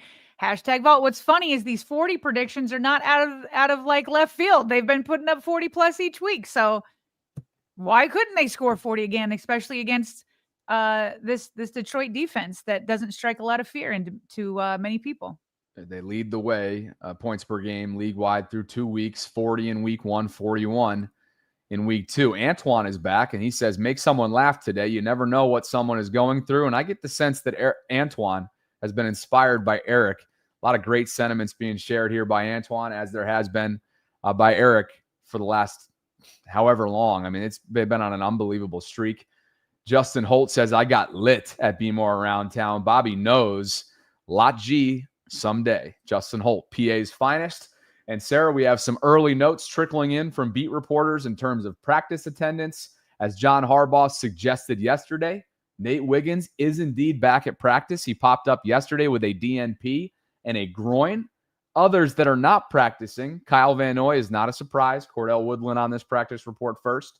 No KVN, no Nnamdi Madubuike, Sarah, who missed, as you alluded to last week, the first of 3 practices. Now he's 2 into this week that'll definitely be one to watch going into the weekend. They need him in that interior part of Zach Orr's defensive front. And unfortunately, Pat Ricard continues to miss time. He is trending towards missing a third consecutive week to start off this season. And Rasheen Ali, Sarah, upgrades to, I don't know if it's going to be full or limited yet until the actual injury report is released later this afternoon. But Cordell says that red non-contact jersey that it was in, no longer the case. Bobby, are you sure Mina's not coming in today? Because Lily just emailed us about Mina that you might want to check out.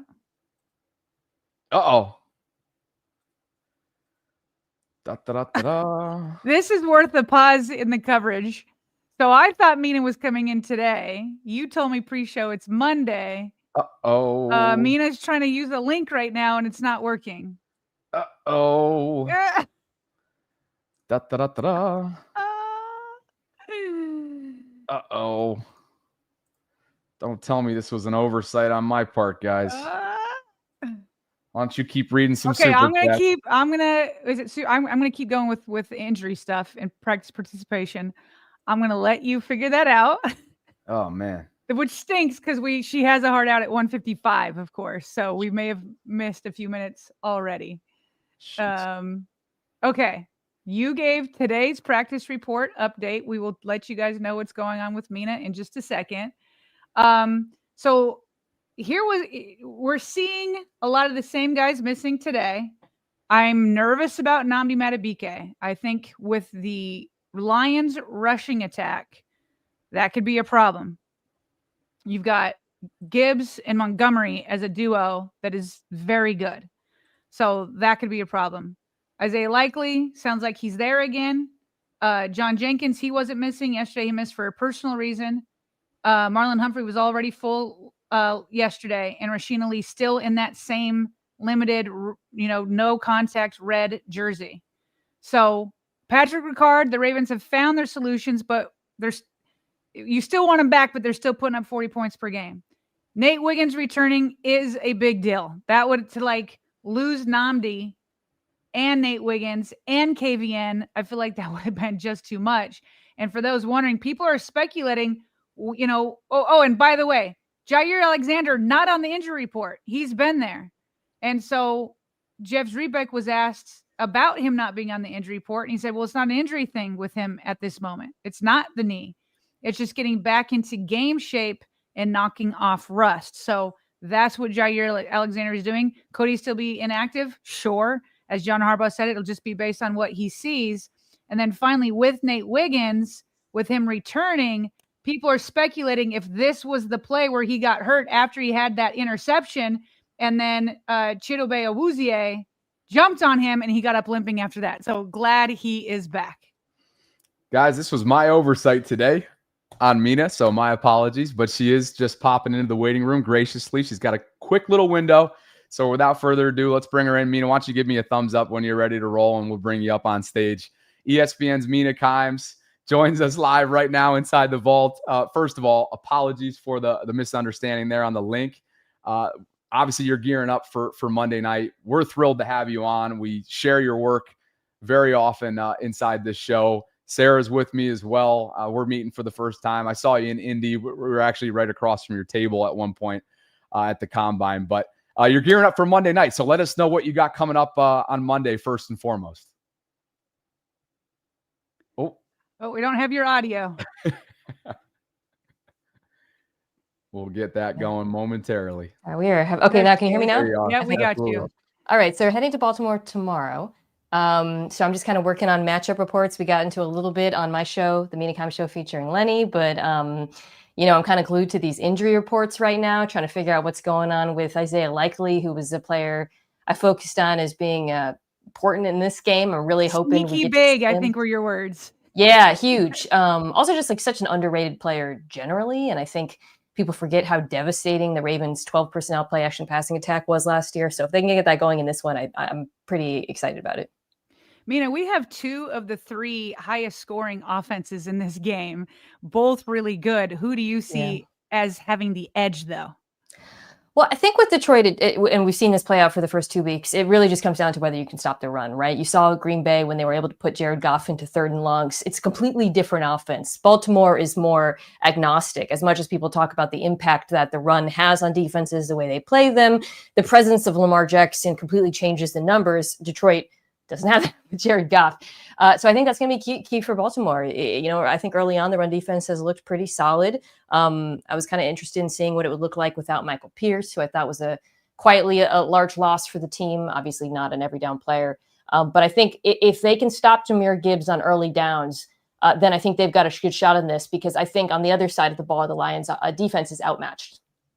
Yeah, you talked about it too. Jared Goff, you give him time, particularly in that play action game, he is going to burn you. And if there's one thing that's been kind of a little bit less to be desired with this Ravens defensive front, and now you add KVN out for the foreseeable future, it's been getting to the quarterback, and he's got too much playmaking ability at his disposal. I think he's going to have a chance to pick this Ravens defense apart. A lot of pressure on Madubuike in this one, who's been the best pass rusher early on, because I'm sure you guys are aware the interior of that Lions offensive line is vulnerable. You really saw that week 1, right? And you really see how much quick pressure up the middle can affect Jared Goff. So if Justin or Ndamukong can go crazy in this game, then I think they've got a good chance. Well, just before you came on, we were looking at the practice report. Nnamdi Madubuike is missing for the 2nd day in a row. Don't like that. Yeah, we don't like that either. We're in Baltimore. If he can't go, does that change who? Yeah. Does that change who you're taking in this game? It doesn't change who I'm taking, but it makes it more likely to be a shootout, which I think this definitely has shootout potential, right? Game script is big. Greg Rosenthal came on pod, talked a lot about how if the Ravens can pull ahead and you take the run off the table, then you feel really good. Kind of like what happened, right, the last time these teams played. But yeah, that's a big loss. That would be like the one player on defense who I really wouldn't want to lose in this game. We were just saying that. Let's back up from the game real quick, because I know that you do have just a couple minutes. We want to go back in time, because we've never been able to talk to you about this. Obviously, as an MVP voter, you voted for Lamar Jackson last year. You may have been just as astonished as us with the way, he was, first team all pro, but then doesn't win the MVP. What was kind of your thought process back then of saying, no, he had the edge, but then already through 2 weeks, what are you seeing through him in 2025? Yeah, I mean, last year, it's funny because I didn't think the vote would be public. I was like, all right. I don't know. I guess they answered the question on a lot of TV shows anyway, so it wasn't like a big surprise. I just thought what he was doing as a passer was historic. And, it was the best offense in football. I think just statistically, he had the clearest case in my mind. I laid out my thoughts on this a few times, but I think the response I got a lot was Buffalo. Well, he's got fewer weapons, and people would cite like Pro Bowlers on Baltimore, like counting Patrick Carr. I love Patrick Ricard, but like, come on, like let's be real. And my sense was, and I think Burrow has the best receivers. I thought Buffalo had the best offensive line last year, and that run game, which we've seen early on, is dominant. I think there's kind of misconception. Oh, they don't have any pass catchers. They have a terrifying run game that teams are very afraid of, and the offensive line is excellent. And then, with the Ravens, definitely, obviously, you have Derrick Henry, who I felt was really helped by the presence of Lamar. It's really helped his career. Tight ends are elite, but I didn't seem to me like, Josh Allen was at such a disadvantage in terms of the players around him. So I didn't buy that argument that people were putting forward. Mina, you probably remember Mark Andrews had a really slow start last year statistically, and now you're seeing, I think a lot of that had to do with the car accident that went underreported a year ago. Now I wonder how much of that is related to Isaiah Likely's absence, right? The focus on him, knowing how much other talent is around Lamar at his disposal. If Likely comes back, is there going to be a ripple effect down? I think so. Yeah. I mean, the personnel stuff's been so wonky without Likely and Ricard, especially Ricard, honestly, right? It's so key to what they do. He's, I don't even know what to call him. He's not like a full, he's kind of like an offensive lineman. He's kind of like a tight end. He's kind of like a fullback or whatnot. So I think they've had to kind of play a little bit left-handed. And I think that's going to change as those players come back online. But you're right about Mark. I obviously the season ended, the way it did with him, but the second half of the year, he was like statistically maybe the best tight end in football. I remember looking at him like, whoa, geez, he's been productive. So I think, I think having Likely back is going to be massive because he provides such a vertical element in terms of the when they put two tight ends out there and they're able to attack the middle of the field, that opens up space, I think, for Mark underneath, particularly when you're facing those zone defenses. So I think getting Likely back is going to be huge for both him and Mark. Yeah, which some people would think it would give Mark more of an advantage. But to your point, how do you do the two tight end personnel without the two tight ends, which is what they love? And what's crazy is that when Likely and Patrick Ricard do get back, this is already a team that's putting up 40 points per game. So who knows what the next level could be. Mina, can you remind me, I watched one of your preview episodes on your podcast before the season started. You had an NFC and AFC Super Bowl predictions. I think the Ravens were one from the AFC side. Was it the Lions or was it somebody else? Was this like a Super Bowl preview is what I'm asking? We had to put out predictions before the season. We always do for ESPN, and mine was Ravens-Packers. And that was actually before the Micah Parsons trade. Now it's definitely Ravens-Packers because holy smokes, they look like a absolute force in the NFC. But I'm feeling pretty good about that through the first 2 weeks of the season. I feel like it's still in line with how I feel. Yeah, that's aging very, very well for you. We know you're up against it. The ultimate personality pick, by the way, is your sign above your right shoulder. Dogs welcome, people tolerated. That is exceptional. Every time I watch your show, I'm like, I need one of those behind my right shoulder. I think my mom gave that to me. Thanks. We know you got a ton of coverage coming up. We know you're so busy. So thank you so much for carving out some time. And we're looking forward to Monday night's pregame show and everything else. Yeah, I'd love to come back on. I'm sorry I'm a bit up against it time-wise, but people are always telling me to go on this show. When Lily sent the name, I was like, oh yeah, I know that show because people are always in my mentions saying, go on the vault, go on the vault, go on the vault. So let's do this again in a couple of weeks or something. I would love to come back on and spend some more time with you guys. That'd be awesome. That would be fantastic. And by the way, we have a guy that did 55 straight days of mention. His name is Manny. So we just wanted to shout Is that him who out. it is? Maybe that's the one who I see all the time. Talent, I guess, at this point. It's multiple people, honestly, that I've seen, but it's a joy to join you guys. Likewise. Thanks so much, Mina. That is awesome. Mina Kimes from ESPN with a little shout out without actually mentioning his name to Manny from Mexico City. First of all, it is my oversight. Okay. Lily and I had a communication breakdown, which is on my end. I thought that this was 1:40 on Monday. My apologies. But that was awesome. And apparently we just booked her for the next couple of weeks, maybe the next time the Ravens have a Monday night game. Okay, so Bobby, remember at the top of the show when we announced this, you were trying to tell Manny he has had an effect. You're like, I don't know how, but I bet you had an effect. And I said, I bet she has seen not just Manny, but all the Voltrons who keep tagging us because and it's probably just because we're both females. So many times me and Mina get tagged because people will do like female football analysts appreciation, and frequently the Baltimore fans have me and Mina. And so yes, it worked. Even though it wasn't directly responding to Manny, the Voltrons, you've been heard. Like when Lily, her PR person, says this show, she's like, I've heard of it. I've got to do it. And the fact that she said, let's do it again, we're going to take her up on that. I have to take such a lap right now because Manny, first of all, the Discord group's going nuts right now. Okay. I got after Manny a little bit, had some fun with him yesterday, as I literally talked about at the top of the show about how, like, thanks for your 50+ day of efforts, but bro, I got a contact at ESPN. Like, that's how it went. All right. Thanks, but no thanks, essentially, which was half joking, half serious. Sure. And here he is you could take all the laps on me. I should probably just go take a lap right now around my St. Pete neighborhood. So again, apologies for the miscommunication breakdown on my end with Lily Blum, who is a huge fan of the show. She's a subscriber. She's been a huge advocate of this show and was the only reason, one of a couple reasons, as to why Mina Kimes just came on today. We really appreciate that. And let's break it down a little bit, Sarah, because this is someone who obviously was steadfast in her belief that Lamar should have been an MVP last year, an MV3. She made a little sly remark there, which I thought was hilarious, that she didn't necessarily know those voting and the way the ultimate polls and were placed and casted were going public. They certainly did. We all remember that back in February. But she knows how big Isaiah Likely, first and foremost, to start to talk about Monday to begin this sort of aftermath of our commentary. She knows how big, getting 80 back out there is. She does know. So like when she said I'm glued to these injury reports, I thought she might have already known about Nnamdi Madubuike, but she obviously was trying to get into the show when that just came up, those news reports. And it does change, Bobby. It does change how this game could be played. She says there's a bigger potential for a shootout if Nnamdi isn't out there. I mean, that's your money guy. That's who you just paid at defensive tackle. He gets pressure on Jared Goff. He helps stop the run. Like, to me, that's the biggest injury to watch. I'm hoping he returns tomorrow. And again, they have Monday, so there's still, luckily the game is not Sunday. They get an extra day of rest. So I hope that he is able to come back. But yeah, like her watching Likely, talking about the 12 personnel, like that's all huge to her. And it was too rushed. We got to have her back. We had like 8 minutes or so.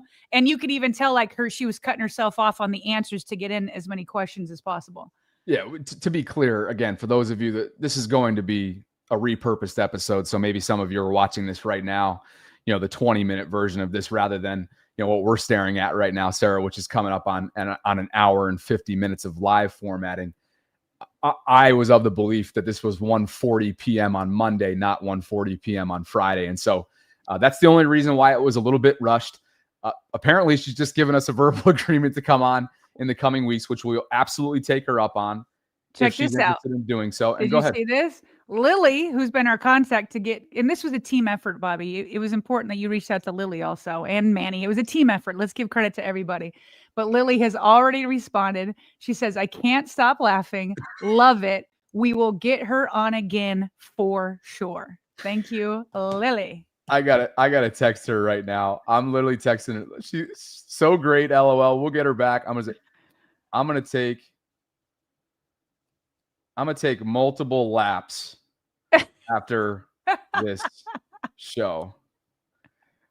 Lily, you're the best. Thank you so much. We hope you guys got something out of that. Of course, Mina, as she talked about, will be on the field for Monday Night Football countdown, if you will. Monday Night Countdown going into Ravens Lions. She's one of the best out there, Sarah. We learn so much from her when we share her content. We look forward to bringing her back inside the vault. And that was the great Mina Kimes from ESPN. Woo. That was crazy. How can we finish here?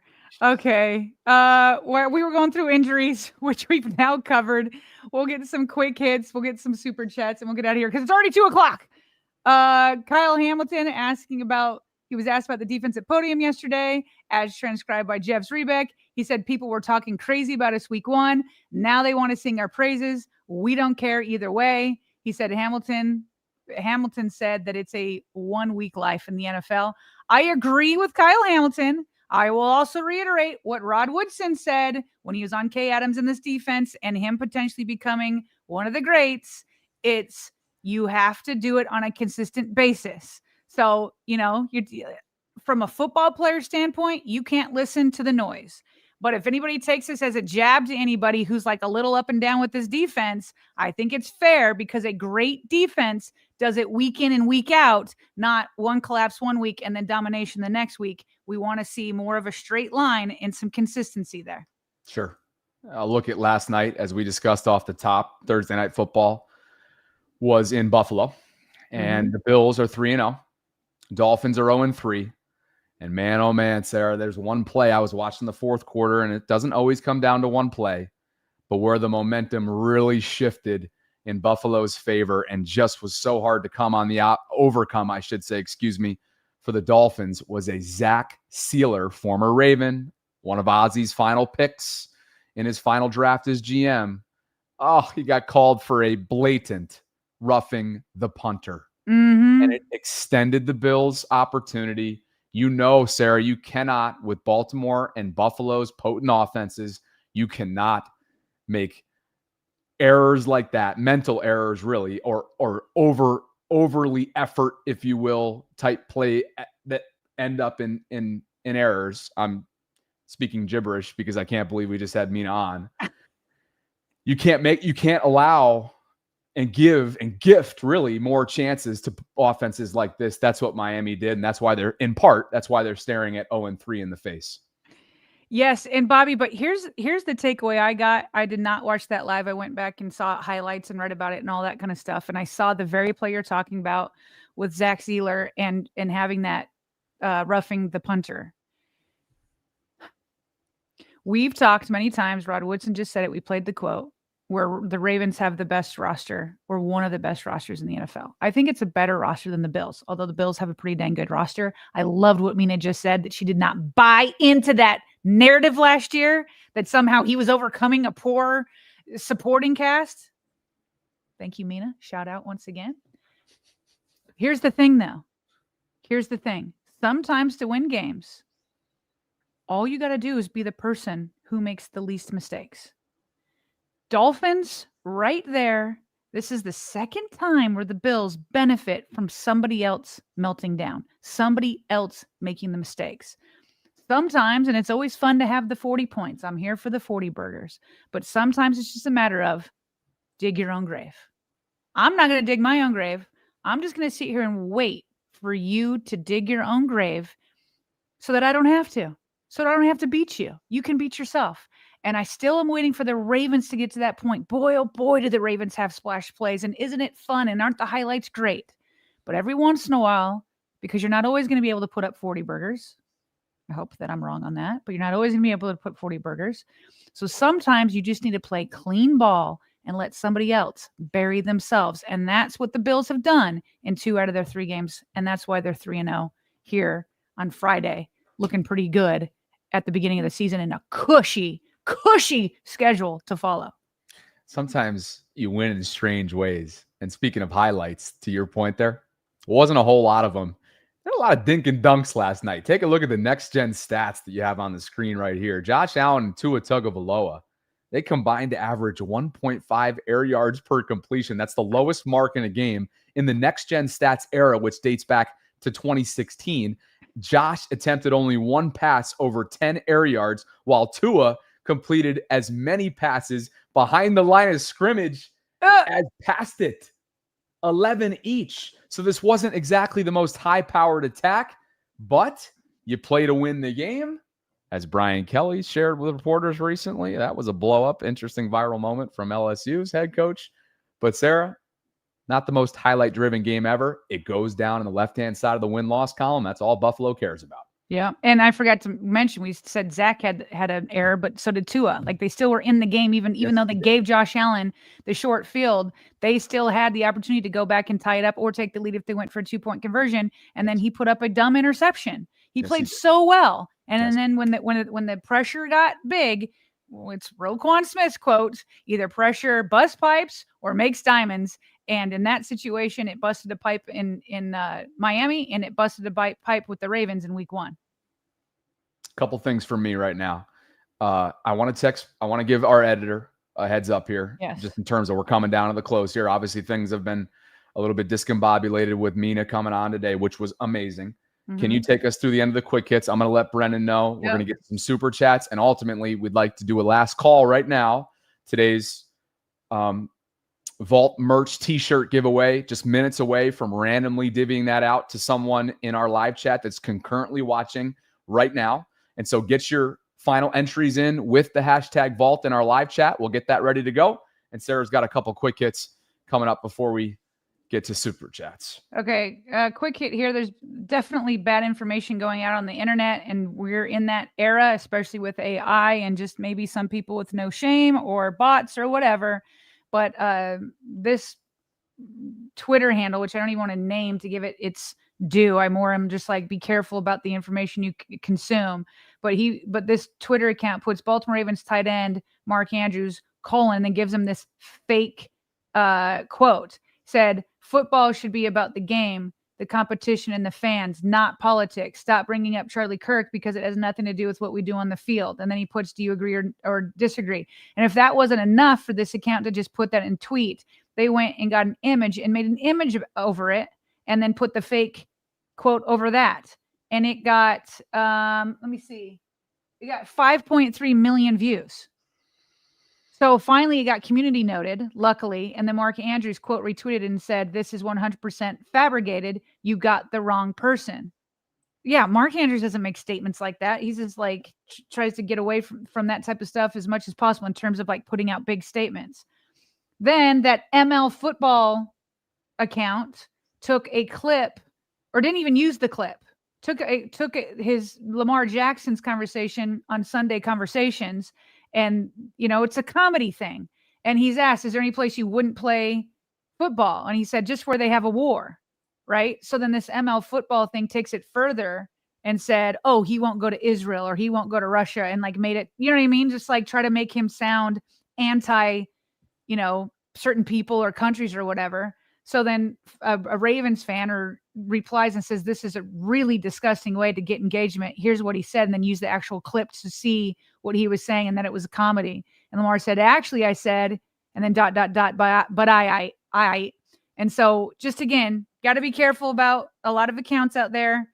I've gotten got before sometimes, like what's that Adam Scheffler account sometimes or whoever else. And then some of these fake accounts start to get huge followings with thousands and thousands of followers.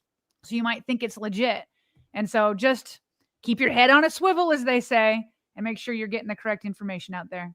And let me just add one piece. Joey Klender is that Ravens fan that you noted here that Lamar quote tweeted. I mean, great job from him, because that's got over 1.2 million views. And guess what? The original tweet posted by ML Football deleted.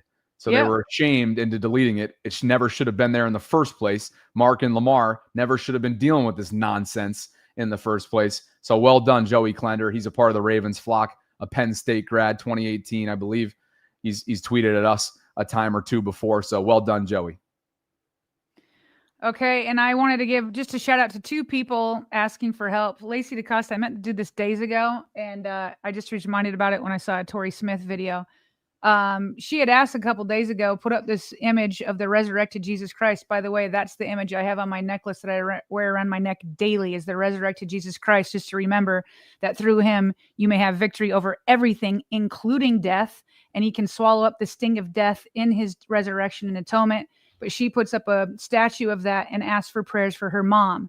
She later elaborated and explained that her mom has a form of acute leukemia. So she's been a patient at Hopkins, has been asking for prayers and thoughts. I know a lot of people have already responded. I did too. So she is grateful. She has followed up and said she feels the outpouring of love. And so I wanted to give a shout out and let Lacey know that her and her family have been in my thoughts and prayers. Shout out to you and your family, all the love in the world. And then also Torrey Smith came out, and he's representing a family who just had their 12-year-old child pass away from their fight with cancer. And he was asking for help here too. So just going to play that as we try to wrap up the show. Hey, what's going on, y'all? Good morning. Hope you're having an amazing day. Most of the time when I jump on my phone, I'm kind of just talking noise, walking with ice, right? But today I'm coming to you humbly asking for your help. Some of you may have noticed on my Instagram about a week or so ago, I posted about a young man who means a lot to us and our family at the East Howard Jags, and Zaza. He passed away. He finished his battle with cancer, and he's gone far too soon. 12 years old, found out in April he had cancer, and he's gone. Like so many people across our country, you don't really plan on losing your child. And right now, Zaza's family needs our support to cover his funeral costs.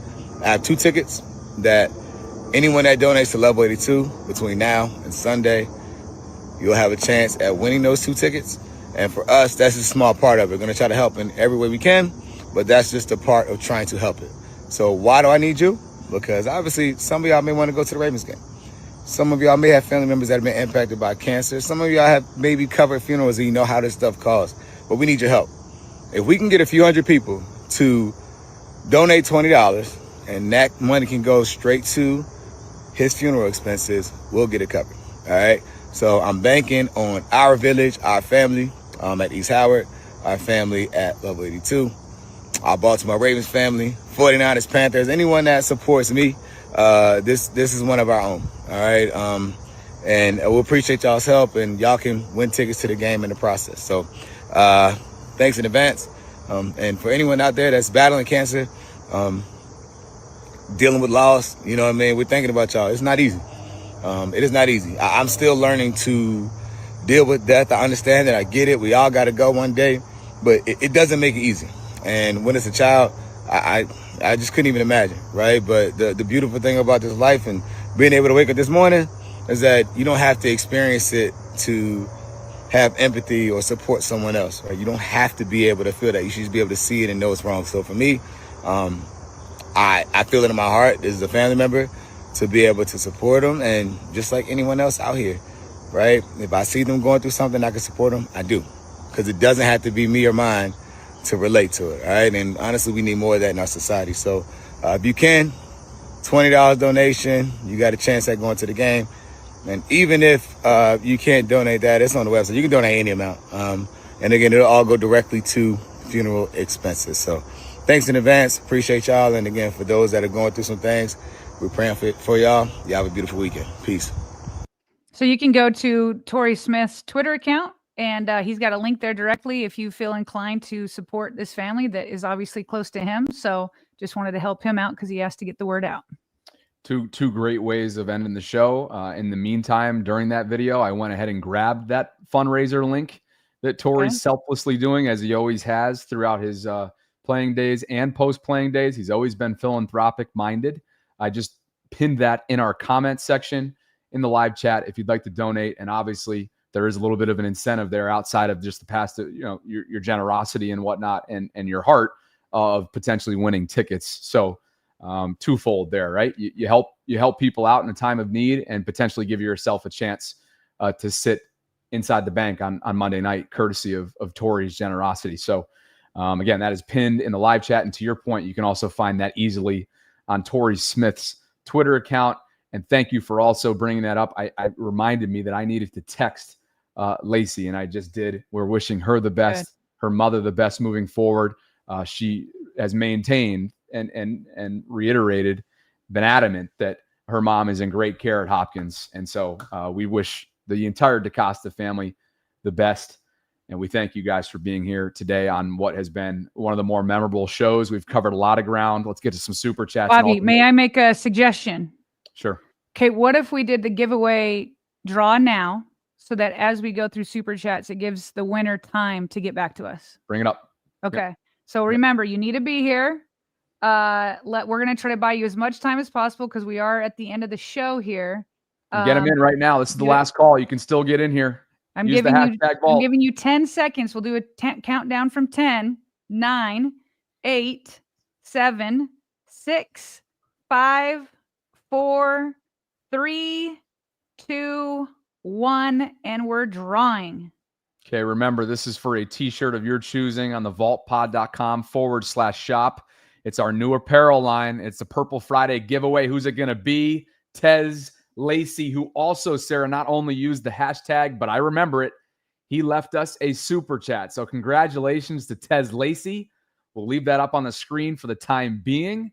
Tez, are you here? Let us know. It's BaltimoreRavensVault@gmail.com. It's the vaultpod.com/shop, where you're going to have a chance to pick a t-shirt of your choosing. And Sarah, I think it's a great idea. In the meantime, let's get back to some more super chats to give him some time before we redraw if he is not here at the moment. Dre Dog with a super chat. This one's for you. Okay. Dre Dog says, la, la, la, la. Does that mean love? Okay, love. That's love over. Yeah, that's love over everything. #Vault. Well said, Dre Dog. Tez is here, by the way. Congratulations, Tez, man. Let's go. There we go. There Boom. he is.